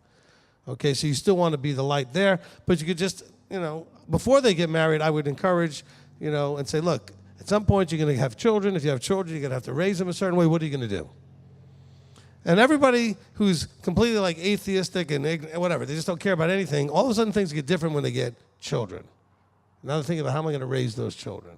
Or the one person that could care less about his beliefs marries somebody who's kind of okay and a little bit with their beliefs, and they're thinking, well, I don't care. They can do what they want until the children show up. And all of a sudden it gets different. So don't think that those things can't change once we change the whole mixed dynamic by adding children into it. So if I have a child and my child wants to marry someone that's not in the covenanted camp, I'm not going to stop them. And I'm not going to attack and be mean and evil to them either. I'm simply going to say, I really wish that this, I would do the counseling beforehand that I could do, and I would say that I hope one day you guys will both figure this out and be over here. There's not much else I can do. I don't have any leverage. Okay, now, there is the leverage of that I talked about, the leverage of you can't do that in this land, right? You can't do that here. Well, that's for stuff in your house. So let's say you have a child, your child's 18, 20, 21, whatever the child is, could be even older, and they're single, and they want to come and visit you with their significant other. And they're not married. It's your house. I wouldn't let them in and stay in a room together somewhere in my house. I'm not going to judge them. You want to do that? Go do that in a hotel. Not going to do that here. Can we all understand that? And I'm not going to say it nasty. Well, you're not doing that in my. I'll just say, look, it's your life. It's not my life. Once you turned 18 in this country, or 20 officially according to Scripture, everything's on you now. I'm just here to give advice, but it's still my house. And so you can't do certain things in my house. You can't bring certain things in my house. Certain things, this is my house. It's my sovereign land. It's my responsibility to protect and keep this place set apart. So you can't do drugs here. You can't sleep with your friend, boyfriend, girlfriend, whatever here. You can't do these things in my house. And so there's rules that you can make, and that's your leverage. But I want to come and visit you. Then come and visit me. But you're not bringing that in my house. You're not bringing whatever it is into my house. Whatever it is you don't want in your house, tell them, I'll meet you at a restaurant. I'll do this, that, or the other thing. If you don't mind them just coming over to visit, that's fine too, but maybe not sleeping over your house. I don't understand how people let their unmarried children with their unmarried significant others sleep in the same room in their house. What are you thinking? Well, I'm thinking I want my child to still love me. Where's the light you're shining? Where's your strength? Don't be mean about it. Just say, hey, that's your choice. That's your choice. But you can't do that here. Oh, Mom, come on. Blah, blah, blah. Well, that's all good, but not here. You may think I'm all over the top with that. That's my way of doing it. That's what I see here. As a king of his castle, you're responsible. The vertical structure, I'm the priest of my house. I'm the head of that house. I'm responsible for what that house looks like. How it functions, what happens inside that house. So I've told my children, as you grow up, if you're going to do these things, you can't do them in my house. If I catch you doing these things in my house, you're going to get thrown out of my house. And I'm not going to be pleased if you're doing it outside of the house. And when I say outside, I don't mean like outside the door in front of the house. Kid goes and lights up a joint in the backyard. No, that's not going to work. Okay? But you're not doing these things where it's my place of responsibility. And that's what Yahweh's saying. He's like, I'm putting you in a land. That land is mine. I'm giving it to you as an inheritance. These are things you cannot do in my land, in my house. And they didn't listen. So he said, okay, teenager Israel. They're just like a bunch of teenagers. He said, good, I'm going to have somebody come and take you out of here and get rid of you because you're not behaving in my house. And that's not acceptable. And like all teenagers, they didn't believe him until Babylon showed up and Assyria showed up and took them. They didn't believe him all the way to the last second. He said, I told you, if you do these things, I am going to spit you out of the land. I'm going to vomit you out of the land. Yeah, he's, yeah, okay, whatever. I mean, they're not believing him. Teenager reaction, right? Oh, yeah, but you love me. You'll let me stay. You'll let me get away with it. You always do. See, that's the problem. They think that way because you probably always do. If you've been an enabler, an entitler all your life, it's going to be hard to put your foot down. See, I've never been. My foot goes down, they know I mean it. There's never any doubt that I mean what I say. And you know why? Because I've always meant what I said. It's the problem with you guys, you're all liars. You say it and then you don't mean it because you don't back it up. Give me that phone. You're not having that phone for a week. A week, they'll get it back the same day. They'll come with the sad puppy dog eyes and mom. They tried that with me once, and I was like, now it's going to be 2 weeks. You want to try it again? No, never again. It was easy. And you know what? They didn't whine and cry and everything. They just said, okay, I guess that's what it is. There was no reason to do all of that when it was not going to work. So they just went about their life without a phone or electronics or whatever it is I took away. All right? And so they know, because I told them, don't you ask. You ask, you're going to have this play all the way to the end. There's no mitigating it. It will play out for the 3 days or the week or whatever I said, period. You'll think about that, and next time you'll realize, if I do this, he means what he says, and do I really want the consequence? And they don't play that game with me, ever. I'm not saying they don't do things I don't want, but if I tell them if they do this, they're going to get that consequence, they get the consequence. Okay? Anyway, that was a long-winded answer and point, but I hope that it made sense for you, Anna. Was that good? You're welcome. All right, live stream. All right, from Rob Wyatt, if the false prophet speaking of here in Deuteronomy 13, applicable to only those within the camp, would it be those that are among us but not with us? Okay, false prophets can come from anywhere, okay? They can come from inside the camp, they can come from outside the camp. What determines what they are is if they say something's going to happen and it doesn't, or if they say something and it does but they're leading you away. So that can happen either way, all right? So you got Deuteronomy 18, you got Deuteronomy 13 for both of those. Okay. All right, from Shelley Bell, chapter 7, verse 26. Rabbi, could it be an abomination if we have family or visitors come in our house that wear these type of things like crosses, ankhs, etc.?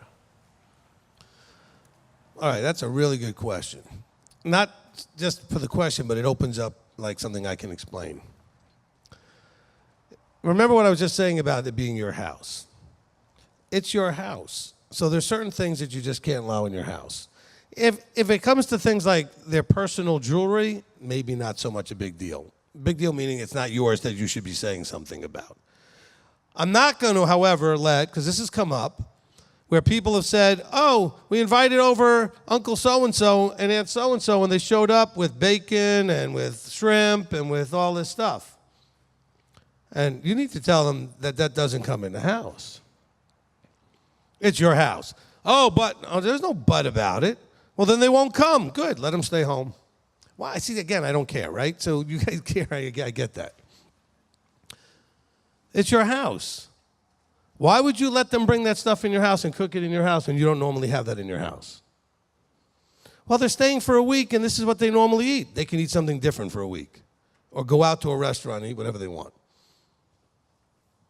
I have a problem if you're sitting with me at a restaurant, you order a shrimp cocktail or you order, bacon on your burger or something. That's your choice, your thing, and I'm sitting with you in a restaurant, that's fine.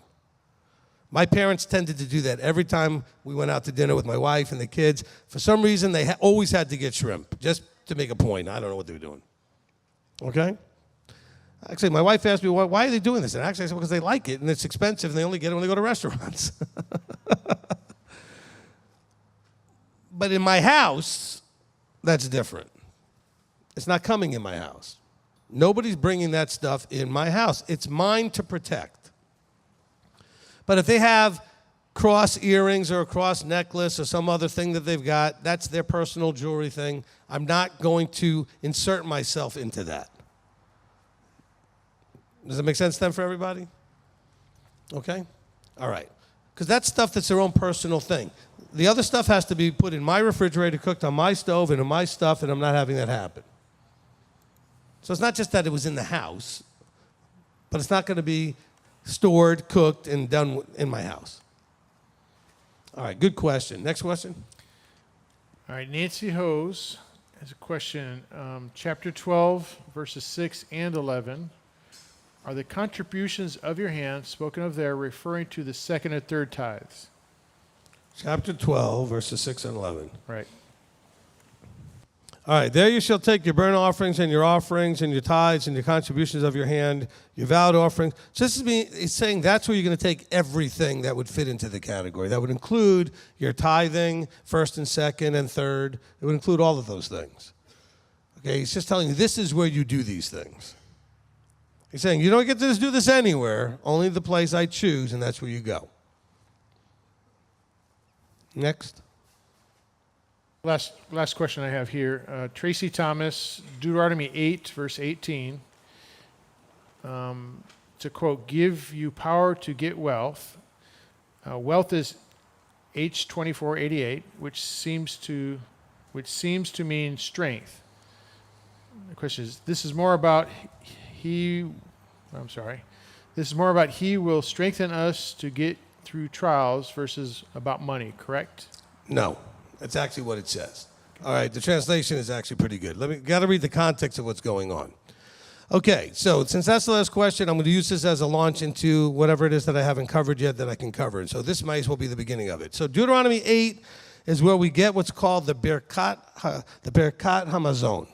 Birkat Hamazon is the blessing after the meal. Okay, Birkat Hamazon. And so this is where those of you that eat here know that after we eat, I asked the question that starts off just like it says in the verses where it says, and when you've eaten, you are satisfied. Okay, well, I want to make sure that when you've eaten and are satisfied, that you understand that you don't forget, right? We look at verse 10.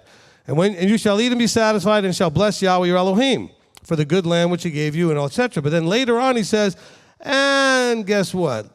Lest you eat and are satisfied, and you got houses, and you're dwelling in them, and herds and flocks are increasing, silver and gold are increased, and all this other stuff. And your heart then becomes lifted up, and you forget that Yahweh gave you all of that stuff, provided you with the skills and the abilities to have all of that stuff.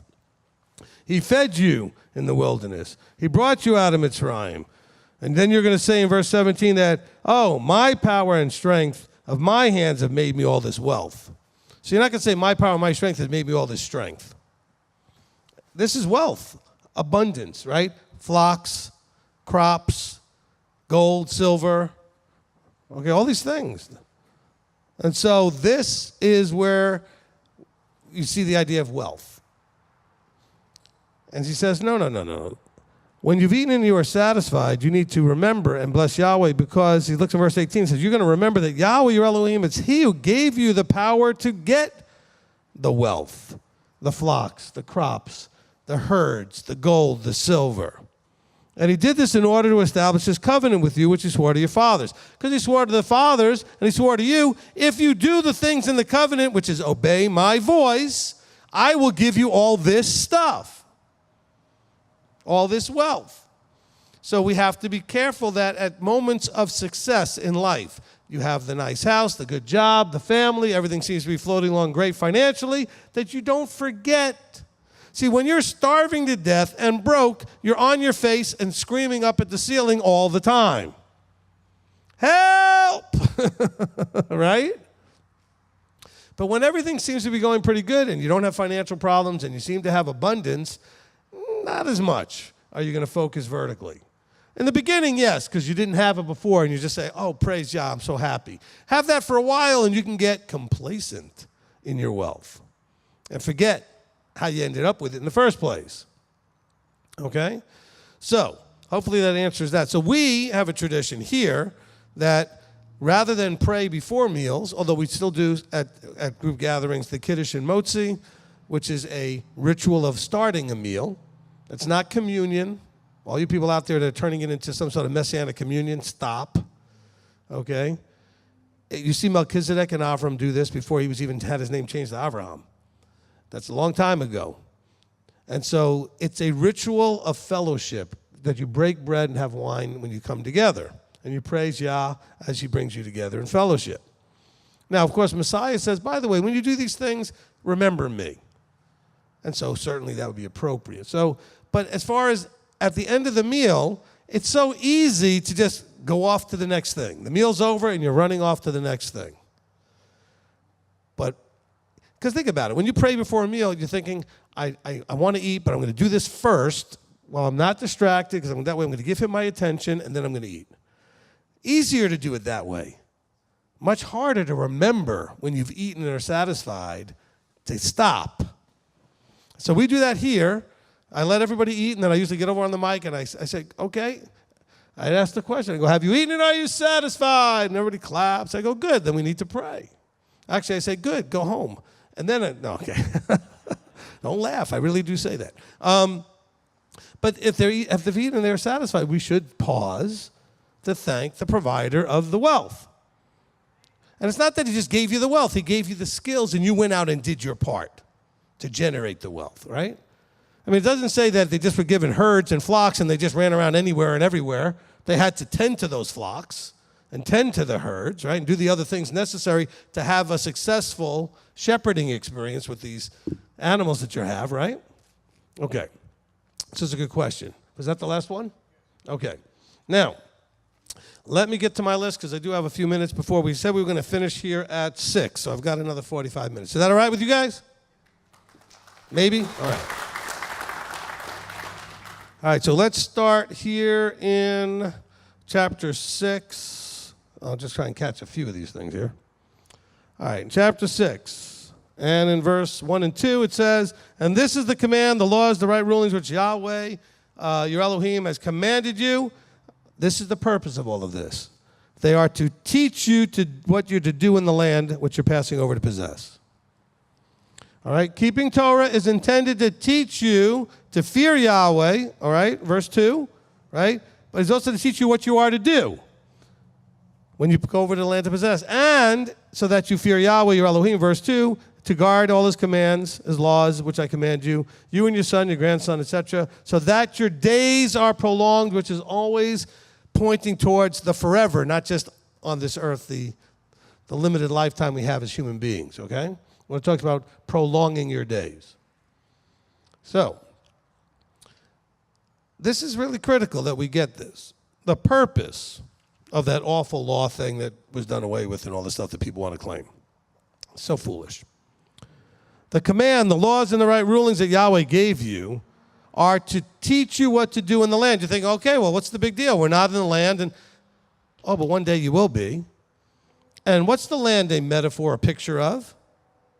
The kingdom. So would it be reasonable to assume or guess that these same laws, right, rulings, and commandments are what you're expected to do in the kingdom? Amen, right? Okay, so that's an exciting reason and motivator here. It says in chapter 6, it says, look, these things that I'm giving you, that I'm commanding you, that come from Yahweh, they're to teach you what to do, not only in the land, but forever in the forever. Yeah. And that you would learn to fear him. What kind of fear? That you would realize this stuff is so good and works so well that your level of awe and reverence and respect for him would just skyrocket. Would just skyrocket. All right, then we go down to verse 17. He says, diligently guard. We talked about that earlier. This is not for the, lazy-hearted. In other words, oh, I went to church a couple times, I made an altar call, I'm good. No. He wants you to do this every day, all day. We're going to read this, actually, earlier we read this in the V'ahavta. He wants you to do this with what? All your strength, all your might, all your being, everywhere, all the time. And he wants you to do it diligently. So when we read verses 5 through 9, it says, and you shall love Yahweh, your Elohim, with all your heart, with all your being, with all your might. And how do you express that? By these words that I'm commanding you being in your heart, and you impressing them upon your children, speaking of them when you sit in your house, when you walk by the way, when you lie down, when you rise up, frontlets before your eyes, bound them on the hands, which is what you do and what you think. Right? So you have all that set up, and you need to do this diligently. Not casually or kind of, sort of, or willy-nilly or whatever. Okay? Now, let's see what else we can cover. In verse 24, let's see. Verse 24 says, the commandments, the laws, etc. are for our good, to keep us alive. We already read that, and we just want to reemphasize that. But notice what verse 25 says. Okay, this is the definition of righteousness.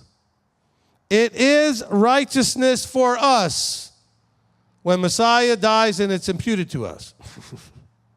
No. When we guard to do all this command. Is there any verse anywhere that undermines that ever after this verse? In other words, does it say, until Messiah comes, does it all for you, then you don't have to worry about it anymore? Or, there is no righteousness aside from Messiah. That's true, by the way, when you understand that Messiah is the Word, is the living Torah. So there isn't any righteousness aside from Messiah. Only problem is, it's not what he did that matters in your life. What he did affects your life. It doesn't matter in your life. You have to do it. That's what matters in your life, what you do, your choices. Okay? What he did does not matter in your life as far as the fact that he died and was resurrected. It affects your life, meaning that you have a chance now to live forever. There's an opportunity to avoid the second death. So it's hugely effective. It matters in big ways, but it doesn't matter in your daily life as far as that part of like, he didn't do the things you need to do. That's what I mean by when I say it doesn't matter. It's going to go all over the internet. Rabbi said, Messiah, it doesn't matter. Everything he did matters for what he did. These are not things that are what you need to do. He did nothing. I say this a lot, but you need to hear it over and over again. He did nothing except what he needed to do. He did nothing you need to do. He only does the things you can't do that he's supposed to do. He will never do the things you won't do. You can take that to the bank. He will never do what you won't do. He will do some things you can't do if he feels you need them. I didn't say he'll do everything you can't do, because sometimes he'll just let you not be able to do it and just let you, have that humbling that's there. Paul had this thing that never went away, whatever it was. All right?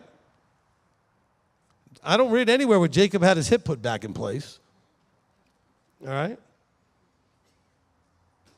And so just really embrace that. That's why there's so much talk about works here. You will diligently guard, diligently do, remember, keep, cling, cleave, because what you do is the only thing in your life that's going to matter when it comes to getting in the kingdom. What he did, he's already done. And he did it for everybody. So that's not going to be a deciding factor. Everybody already has that. He died once for all, even slain before the foundation of the earth. Okay. So, yeah, it matters a lot, but it's not relevant to who gets in and who gets out. I mean, who ends up in and who doesn't end up in. What's relevant is what you do, what choices you make. That's why Moses is beating this to death chapter after chapter. Do, guard, listen. If you would just guard and listen and do and diligently keep and remember and over and over and over again in these chapters. There's never a verse that says, and then at some point Messiah's going to come and all you guys have killed yourself over this, you'll felt like it's not fair because the rest of them will just be like, well, Messiah did it, I'm good. You know, Yahweh says he's not a respecter of persons. He does everything with fairness. So would it be fair for everybody here to have to kill themselves about getting this thing right and then we don't have to do anything? Is that fair? Oh, well, we have Messiah. Messiah just did it all, so we don't have to. They had to do it, but now, we don't have to do that. There's no fairness in that. Makes no sense at all. Besides, where's the transformative aspect of Torah observance? Let me ask you something, and be honest. More than for 5 minutes, how many of you know a lot of people that made altar calls? Maybe you were there when it happened. Did it really change their life very much? Did they change as people? Okay. Now, there might have been those few that were like totally in some horrible lifestyle that somehow that was a moment that helped them change the lifestyle. But generally speaking, when people do this, does it really make them any different? No. It's the choices they make later that will make the difference. Matter of fact, the funny thing is I've been to places where they've done altar calls, and they called the youth pastors and everybody else in the back of the room before they did it, and they said, right there to everybody, quite honestly and openly, and said, these teenagers are about to make a decision and they're going to have no idea what they just did. Well, what? I wanted to scream, then what's the point? Why are you having them do something they have no idea what they're doing? Because that's what all of Christianity is. None of us has any idea what we're doing. I don't know. We're just doing it. What are we doing? Nothing. We're just going to make an altar call and get all excited emotionally, and then we're going to play music that makes them feel like, and then we're going to embarrass them into coming up. Those guys, when they're not doing the altar call thing, they're selling used cars. I'm just saying, because all they do is say everything they possibly can to get you to do what they want. See, it's always been my opinion, back in those days, that the altar call thing should take about 3 minutes. Because anybody that was really actually being called to that would have jumped out of their chair immediately or not.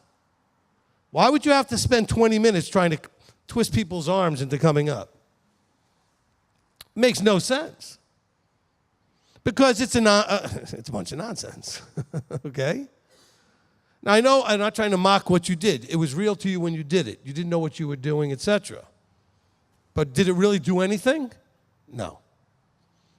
Matter of fact, some of you probably didn't even want to get up. You were one of the ones that they kind of pushed you into it. And the friend next to you pushed you in. Everybody else was pushing you. Come on, go. I'll go with you, you know.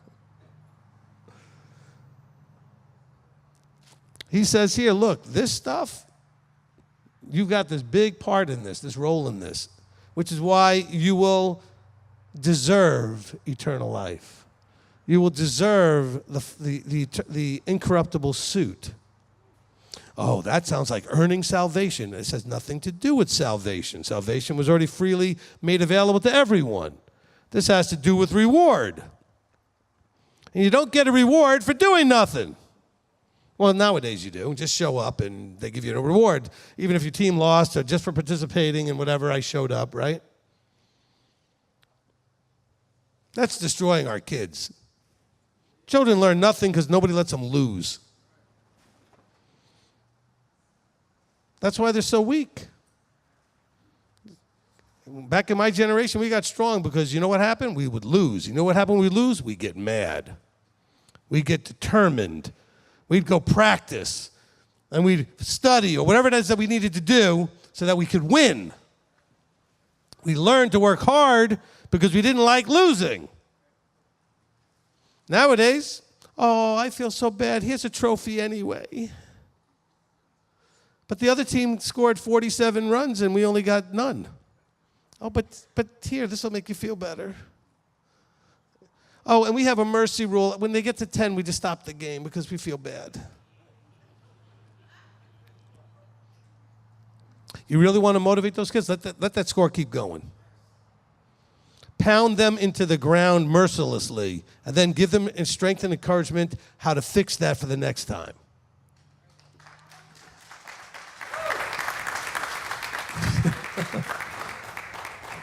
Because I know how much that hurts. I've been on teams that, could do nothing, and the other teams just were running all over us, and how frustrating it was. But then it's good to have the coach or somebody come and say, and I can show you how to fix this problem.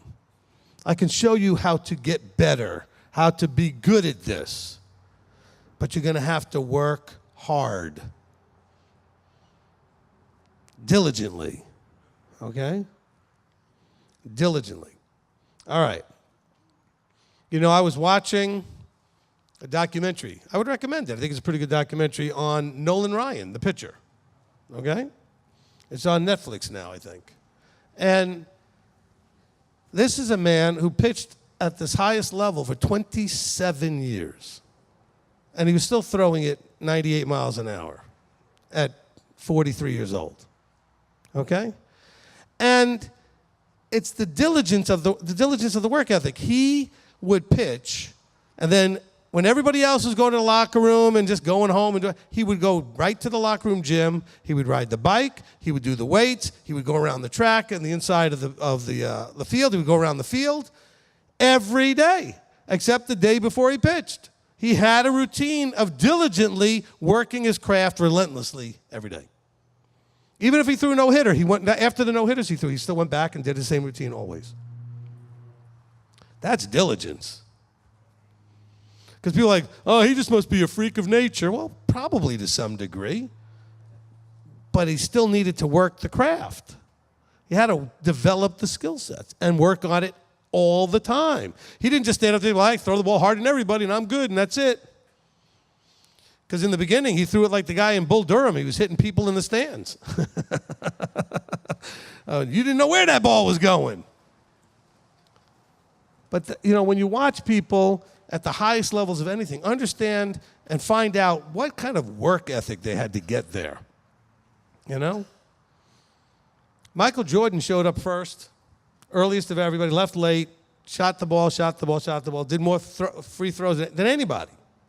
Practiced and practiced and practiced. He never just said, well, I'm the best, I don't need to do all that. No, I'm the best because I do all of that.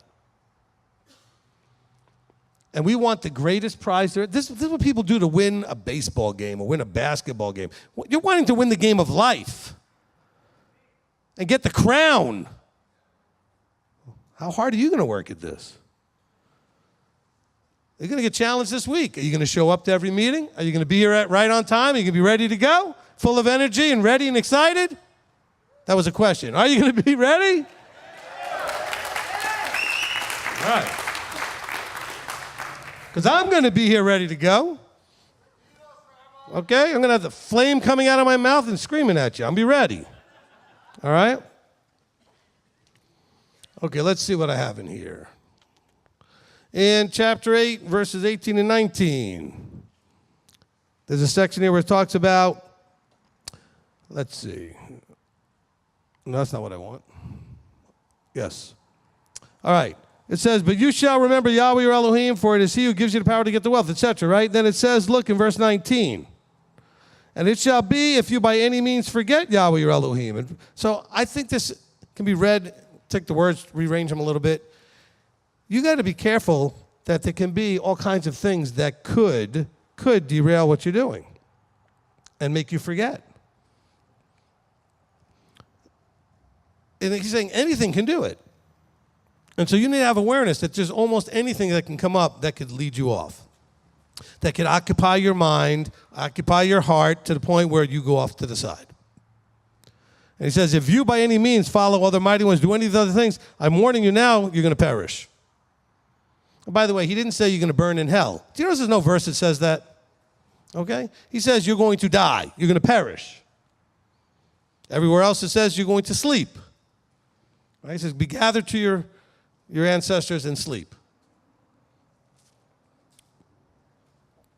Let's see what else we got here.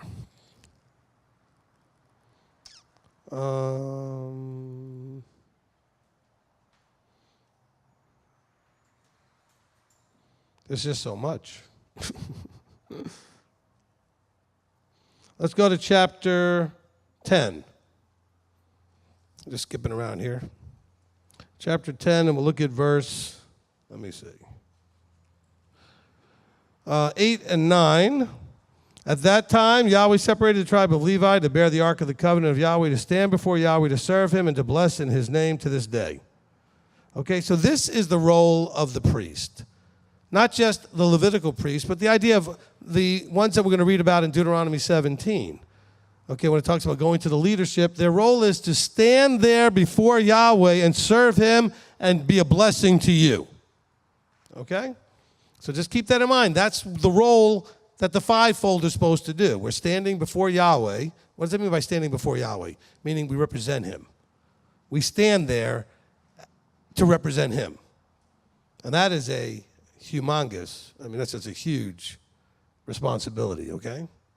And anybody up in front of you that's not doing that, not taking it in that way, and just sort of, you probably don't need to be listening. Because there's no higher responsibility than if I say something and you might do it and you're believing it came from him. There's nothing higher responsibility than that. Okay, you need to take that seriously. All right.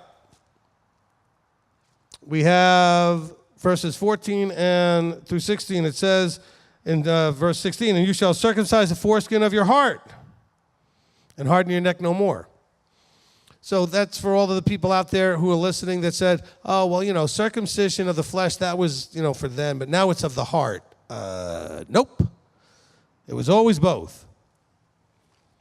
Old Testament tells you here in Leviticus and other places that you need to circumcise your heart. So it's not a New Testament idea. It's being quoted out of the Old. Just like loving your neighbor as yourself is not a New Testament idea. It's coming out of the Old. Okay? And so what does it mean to circumcise the foreskin of your heart? So what does the foreskin do? It covers, right? And so you remove that to expose. So the heart, he's saying metaphorically, has a covering over it that needs to be uncovered so that your heart can be able to interact with him in a right way. So he says, I want you to circumcise the foreskin of your heart. So what would be that fleshly covering? So what the foreskin is made out of what? Skin or flesh, right? So when we're talking about the heart, we're not talking about actual skin. When we're talking about the circumcision of the 8th day, that physical circumcision, we're talking about taking away flesh or skin. So we're talking about the heart, we're talking about things emotionally, we're talking about our desires. So he's saying is that you need to take away the flesh part of that.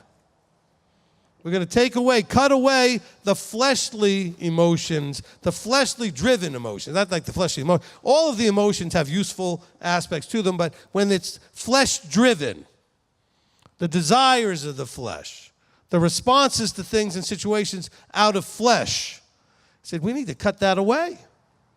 That's got to go. Because you can't really do this in that heart, with that type of heart. So when you go to lay these things up in your heart, and he says that you are to love him with all your heart, might, being, you love him this way, your heart, all of it. Well, but I can't get anywhere because there's a flesh covering that's got to get removed. Because it's the flesh covering that when he says and you don't do because that flesh covering says, I don't want to. Or I'd rather do this. Or I want to do that, and he said, no, I'm going to do it anyway. That's the kind of stuff that he's talking about that needs to be circumcised from around your heart. All that preference stuff. I don't like, I don't want, but I want to do that. Why can't I do that? Why is it, couldn't I just a little bit and I get calls like that all the time. I'm not picking on you. It's a human thing. People call up just trying to figure out where those little, like a child does, how far can I go and stay out of trouble? And I'm going to tiptoe right up to the edge. Anybody have children like that? Okay? I'm going to get up to that edge. And a lot of them fall over the edge. Because you can't hang out by the edge and not fall over eventually. It's going to happen. And so this is important that we understand the circumcision of heart. Listen to the heart of the matter teaching. I know it's 64 parts. It's probably the most important thing you'll ever do. Listen to it. Okay? Anybody agree with that? All right? All right, some of you haven't heard it in a while. You might need to go back and listen to it again. I mean, it's been years now since we did that. 64 parts. Actually, it took us like 3 years to finish it because I would stop, do some other things, come back, finish it some more. So go back and listen. All right, let's see what else we got on here. In chapter 10 and verse 20, all right, this is where we have the cling-cleave deal. It says, fear Yahweh your Elohim, serve him, and cling to him, and swear by his name. Other places where it talks about cleave. So when the wind blows, I always try to picture the imagery is like, you ever watch those movies where people are like on a boat, and they're in this huge storm, and the wind is blowing so hard that a person holding on to the mast is like straight out with their legs flying out behind them, and they're holding on to something for dear life, and it's blowing so hard they're basically parallel to the ground. They're clinging, okay? Or you see that little child around mom's leg, and you try to pull that child, you're getting nowhere. That child is clinging. You're like, that's a 2-year-old. How come I can't pull that kid away? Because it's clinging, okay? And if you're a mom, you know what that grip feels like. That's what he wants us to do with him. Cling. Hold tight. Because it's going to get bumpy. The wind is going to blow. But don't forget, like Yeshua showed the apostles, he's right there in the midst of all this, and he doesn't know why you're panicking. He's like, why are you guys freaking out? I'm right here. But you were asleep. I'm never asleep. He knew what was going on. And he's probably there laying his eyes closed going, they're not ready. So I'll stay here a little while and see what's happening. Then I'll get up and I'll go, what's going on? We're dying. We're drowning. I mean, it must have been pretty bad because these were fishermen. I mean, it wouldn't be panicking if it really wasn't bad. Now, some of us who are not fishermen would have been thinking something much less than that would be like going to kill us, but this must have been pretty bad. These are professional fishermen. And they were taking water on board and all this other stuff, and Yeshua was just laying there watching the scene through his closed eyelids. But he's listening to them freak out. And what does he say to them? You of little faith, I'm right here. When you're going through all your craziness in your life, he is in the midst. He's right there. If you would just see it and calm down and allow that connection to point to what needs to happen. Now, he may not do what he did in the apostles' case where he just spoke and the wind calmed down. He may speak and you'll calm down, though. And he'll show you how to deal with the wind. And maybe the wind isn't really anything more than just a bunch of bluster, and it just looked really bad, and it was really nothing. So we got to be careful with that. Let's see what else I have on this paper. Okay, let's go to chapter 11. Let's see.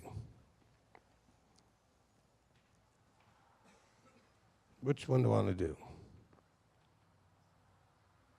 Let's go to verse 16. Okay, chapter 11 and verse 16. Guard yourselves lest your heart be deceived and you turn aside and serve. So here I was talking about the one side of it, circumcise your heart and lay things up in your heart. And actually the verse for laying things up in your heart, I've got that here in verse 18. Okay? So look at verse 18 where it says, and you shall lay up these words of mine in your heart. But you know what? The heart can be deceived because the heart has desires, and people can use those desires to manipulate you into deception. Those desires can also be things that you don't want, so you'll listen to people telling you you don't have to, even though you do need to. And so be really careful. It says here in verse 16, it says, guard yourselves. Be on guard of your heart, lest you are deceived, lest your heart be deceived, and then you go in a different direction. Now, this is really, really, really, really, really, really important. Stop reading these verses in their ultimate, what they're saying. In other words, well, I'm not going anywhere. No, you're not. But you could be going just a little off because your heart's deceived and you're just doing not exactly what you should do. So I'm not saying to just don't read this verse, in other words, like you're now going to go and become a Buddhist or something. You're going to go become a Hindu. You're going to go become something, right? That's not what I'm talking about here. Most of you have enough where you're not going to do all of that. But you could start doing very non-appropriate things within the framework of what you think is appropriate, because after all, there's no lack of abundant other places you could be going where you're going to be getting mainstream Christian doctrinal positions on a Saturday service. So you have to guard your heart. There are people that go down the road to another place because it appeals to their heart. Not because it appeals to their learning, understanding, and getting smacked around and where they need to go. No, it's because they're not getting smacked around, and they're being told they can pretty much do whatever they want, and everything's good to go, and a lot of Christian doctrine is being taught. And so he says, be careful lest you be deceived and led astray, led away from Yahweh. That's the idea of turning aside. So it's not that you're turning aside and serving other mighty ones ultimately here, although that certainly could happen. But you can certainly turn aside, meaning a little left or a little right. We're not talking about completely just reversing direction or just going completely straight left or straight right. If I'm trying to head from where we are now to some place that's exactly 100% straight line west from here, okay? And it's quite a distance, and it's west, straight line west from here, okay? I would say east, but pretty soon we hit the water, right? A little bit longer if I go west. Okay, straight line west from here. What if I go just a little bit northwest? Am I going to end up in the same place I was hoping to go? Not if I go far enough. Not going to be anywhere close. So it's not like if I all of a sudden, I didn't say I turned and went north or turned and went south, but what if I go just slightly east-northeast, like just a little bit towards the north or a little bit southeast? Okay, if I'm trying to get to California and I'm going straight across, I could certainly end up in Mexico if I'm going a little bit too southeast. I could certainly end up in Canada if I start heading a little bit northeast. I mean, I'm traveling a long distance. It doesn't take much of an angle off to get me in the wrong place. Wrong meaning not where I was trying to go. I'm not saying it's wrong to end up in either of those places. You understand what I mean? So let's be really careful with this and understand that these verses are also talking about things within the context of what looks like. Because people are like, well, what's the difference? I go to a Messianic congregation. Well, what do they teach? And it's like, oh, my gosh. And I'm thinking that, because they'll say, oh, yeah, they're just like you guys. No, they're not. Or people will tell me, oh, you got to listen to this teacher. He's just like you. No. Look at not just that they're on Saturday, not just that they're promoting eating clean, not that they're just keeping feasts, but look at what are they doing on Saturday. Some of them are selling books and tapes and videos. Some of them are selling tickets to different events. Some of them do all kinds of business on Shabbat. What are they doing? What are they doing with their feasts? What are they doing in their services? I mean, if they're singing mainstream contemporary Christian stuff in there, you probably have a possibility that you're off a little bit in one direction or other, or you will certainly be, because those songs are promoting mainstream contemporary Christian doctrine. They're not just songs to praise. They're songs of praise with doctrinal positioning in them. And they promote their understanding of going to heaven or going to hell or this or that or whatever it is, all in those songs. Not to mention the name usage. And if you listen to Beware False Prophets, I don't know how you can sit anywhere where they're singing in that name. Yet a lot of people have left here and go to places where they do that, and I just don't get it. I'm not saying I don't get why they I just can't see how you can understand that and still go back and listen to that. There's no way. And it's not because I'd be so angry about how wrong it is. It would just irritate the you-know-what out of me. I don't want to hear that, sing that, and praise that, knowing the false overlay that it is. Go listen to false prophets. You'll understand what I'm talking about. And so anybody that's saying Yeshua Jesus as if that's the same name, that ought to give you a warning sign. Okay? Oh, well, you know, I don't want to just say Yeshua because I want to make sure they know what I'm talking about. They know what you're talking about. There's nobody out there that hasn't heard this yet. Okay? And if you just tell them once, by the way, I refer to him by his Hebrew name, without ever using the other name, they'll get it. So if I'm talking to a Christian who has no idea what I do, I just met them, we happen to be talking, they ask me what I do, and as we're talking, I mention something about Messiah. You know what I usually do? I just call him Messiah. I believe in Messiah. If I call him Yeshua, nobody ever looks at me sideways. They're like, who's that? They don't ever do that. But if they have any slight even confusion, I say, well, I use his Hebrew name. It's Messiah. Okay? Or I don't want to just come out and say, I use his name. His actual name. Okay? But you don't have to compromise. As a matter of fact, can compromise and diligently be in the same sort of space? Can you do that in the same space? No. So let's be careful with that. Some of you are thinking, oh, he's just picking on everybody. It's my job. Okay.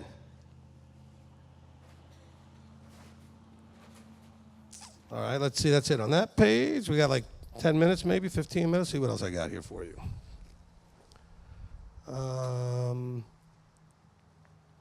All right, look what it says here in 11:22. 11:22. It says, "For if you diligently guard all these commandments, I command you to do it." He actually says it right there. It's not just. He says, "If you actually diligently guard, I want you to do it." He expects you to do things. You got to overcome any of that works paranoia that the church taught you. Oh, no, we can't do that. That's works. Oh, no, you better do that or you got nothing. Oh, no, I have Messiah. And Messiah is going to say, get away from me. I didn't know you because you didn't have any works. You were doing lawlessness. I don't tell you to have works and no Messiah. Messiah is the author of the works you need to do. So he says in here, he says, if you diligently guard all these commands, I command you to do it, to love Yahweh, to walk in his ways, etc., to cling to him. It goes to the same thing. He says it here in 11. He said it in 10. Almost every chapter he's saying the same thing. So some of you who get a little frustrated, but Rabbi, you keep saying the same thing. I'm just reading what my boss told me to say because he said it over and over again and over again and over again. Oh, no. He said it over and over again, and then he realized it was a waste of time, so I'll just do away with it. That's insane. All right, that's completely delusional craziness. All right. Let's continue.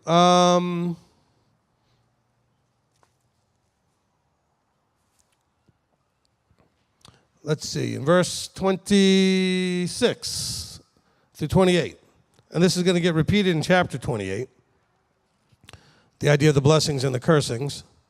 All right, so we're I'm going through chapter 11:26. See, I'm setting before you today a blessing and a curse. The blessing when you obey. You see where I got it from? If you guard the commands, Torah blesses you. The blessing when you obey the commands of Yahweh your Elohim, which I command you today, and the curse when you do not obey, which, by the way, is Deuteronomy 28:1 and 28:15 or 14. Okay, the same thing. So let's be careful to understand blessing and cursing comes through what you do because Yahweh won't be mocked. Elohim will not be mocked. You will reap what you sow. So what is this talking about? Okay? Look at verse 23. He says, "Then Yahweh shall drive out all the nations before you, and you shall dispossess greater and stronger nations than you." If you do all these things, he's going to drive people out. Okay, so what's it saying? It says, if you do what he expects you to do in the way he expects it to be done, then he will handle, drive out, and dispossess those challenges that you have. Did you catch that? If you do, because he starts off saying that if you diligently guard all the commands which I command you to do them, then he says that he will drive them out. All right. I read it this way. If we do what he expects from us in the way that he expects it to be done, then he will handle and drive out and dispossess those challenging us. Sounds fair? And it fits everything he said up to this point. Okay? Let's see. We have then the blessing that he put on Gerizim and the curse on Abel. We talked about that already. Mount Gerizim was lush and fertile. Abel was rocky and barren. Okay, 31 and 32. For you are passing over the Jordan to go in and possess the land your Elohim is giving you, and you shall possess it and dwell in it. And you're going there to do what? To guard, to do all the laws and the right rulings I'm setting before you today. They're meant to be done in the land. Well, the land is just a metaphor. I mean, it's real. It's a place. So is the earth, but there's going to be a new heaven and a new earth. And the land ultimately is going to be the kingdom. And the kingdom has this as its expectation, that you will obey and keep and do these things. All right? Let's see, 12. All right, I covered that already. Somebody had asked it. Let me see this next one on 12. Okay, I covered that. 12:13, I mentioned this briefly, but just want to emphasize this. Guard yourself that you do not offer your burnt offerings in every place that you see. You can't do this in your backyard. You can't just do this anywhere you want. It has to be done in the place where he places his name, where he chooses, not where you choose.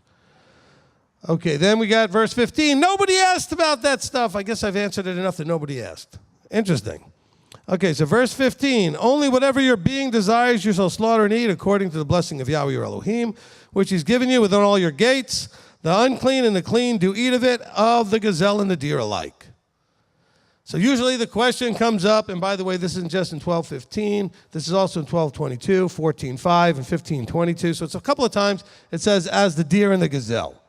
Well, you find that the deer and the gazelle are listed. What, are they clean or unclean animals? Oh, they're both clean animals.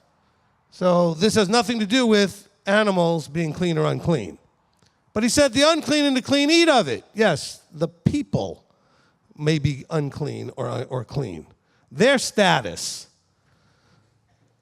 Scripture only gives us a few things that are actually statuses. Actually, this is the one status it actually gives us.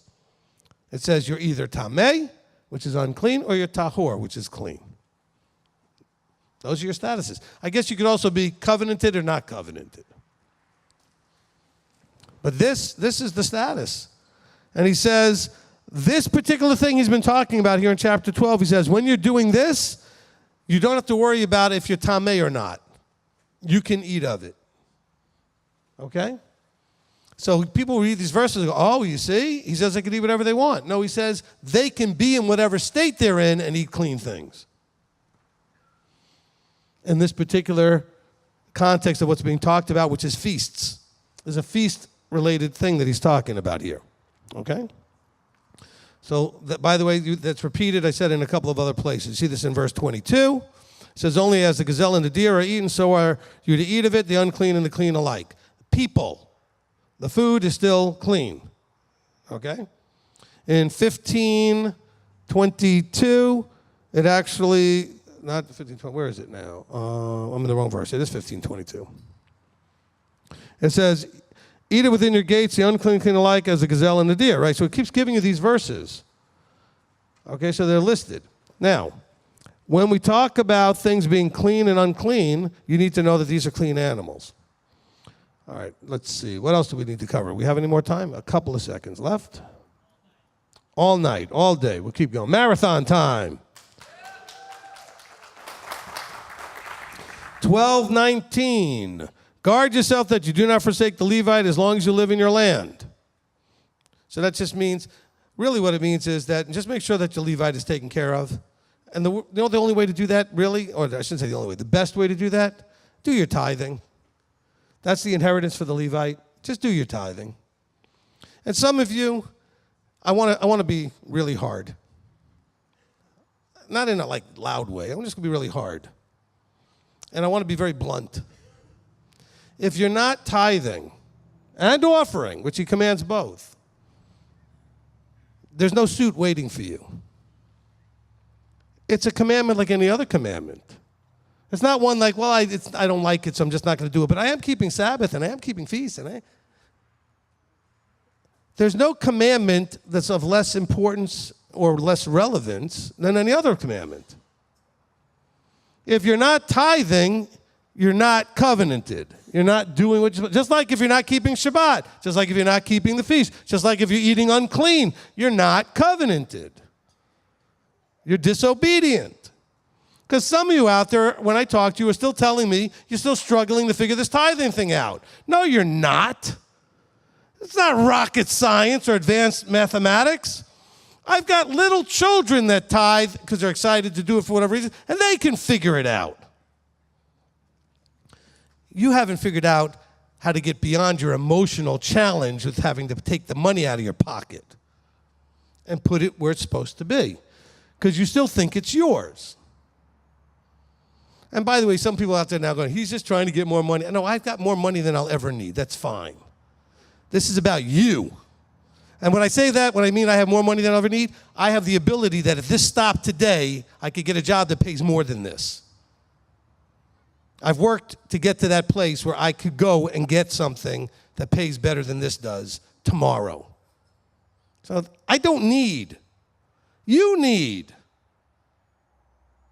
And some of you are still absolutely just refusing to deal with that reality that you need to tithe. Because it's a commandment. And because it's not yours, so you're stealing. So you're breaking another commandment. And you're coveting, so you're breaking another commandment. Because that money's not yours, it's his. But you don't want to deal with that. And you don't like me up here saying that. And I have a lot of confidence in saying it because I know that I don't need your money. So there's no agenda there. I know there's people out that get up in front of their group and they're like, because they're broke and they need every penny that they can get out of them. I don't need anything. It's not about that. It's about you. You're cutting your own financial throat and you're keeping yourself out of the kingdom because you're breaking commandments. And there aren't any that are optional. It's not an optional commandment. You are commanded to make offerings. Now, the option is how much you make. That's, you can make it any size you want. But there is a commandment to make offerings. Matter of fact, you need to make one this week during Sukkot. It's one of the 3 times a year. And guess what? We have Deuteronomy 16 that would cover that, okay? Now, we didn't get to that today. But we're going to get to it next time. And in chapter 16, it says 3 times a year you're going to come and don't come empty-handed. Bring an offering. So we have a box. Put something in it. And it's not for me. I get a salary. No matter, you could put $2 million, $5 million, 50 cents, whatever you put in the box isn't going to change how much I get paid. Okay? I get paid the same no matter what you put in the box. So I don't know what, you guys still going to think this has anything to do with me. It has nothing to do with me. Oh, well, you just want it because you want to build this. Yeah, I do want to build all these things. And you know what? He wants it too, and he'll fund it whatever way he wants, and he'll use somebody other than you if you don't want to do it. All right?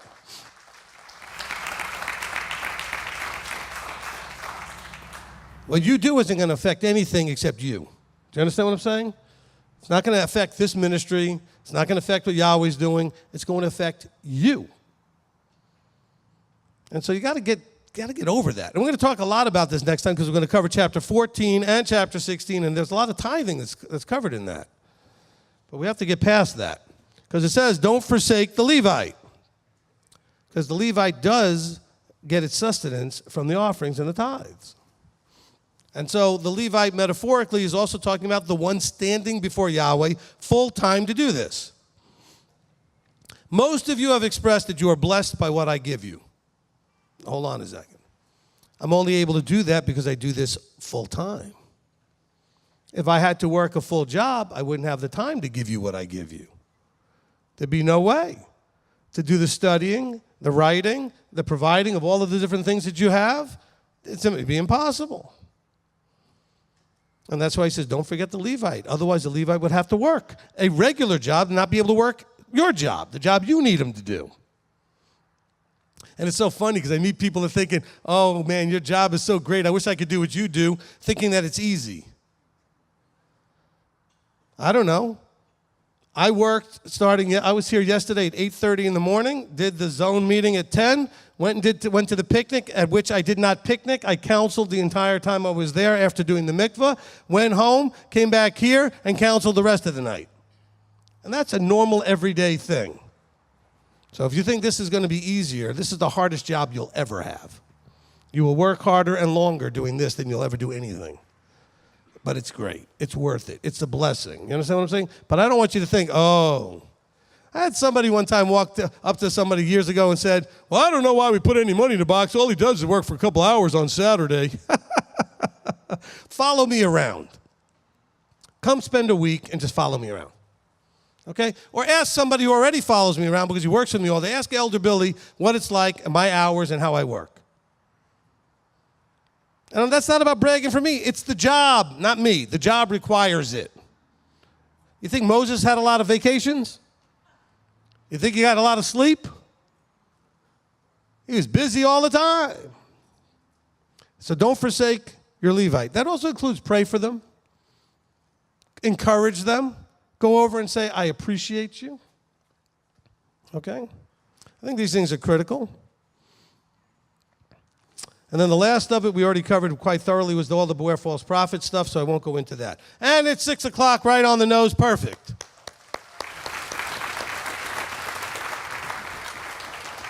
All right. Let's get one of the gentlemen to raise their hand and come up and close us in prayer. Okay. How about, let's see. Is that Daryl? Got your hand up back there? Daryl, yeah, come on up. We'll get you the mic.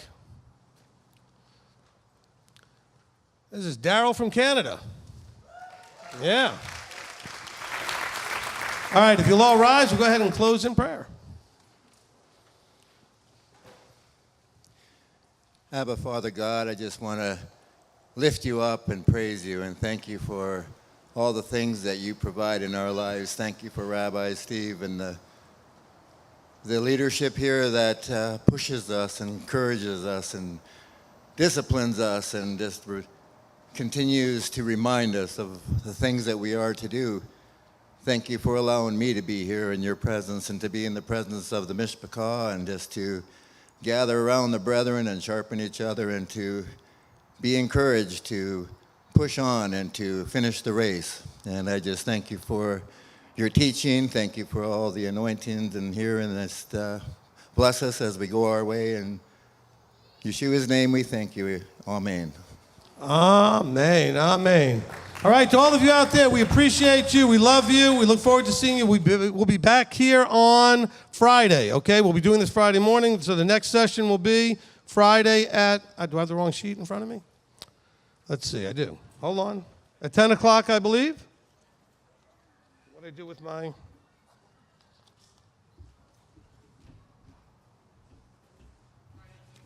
Oh, here we go. I got the other sheet. Okay, so Friday, 10 o'clock, and we'll be doing that also again in the afternoon. Okay, so the rest of you, go enjoy your dinners and your break, and if you want, you can come back after 8 o'clock. Anytime 8 o'clock or later, we'll be having family fun time in the dining hall.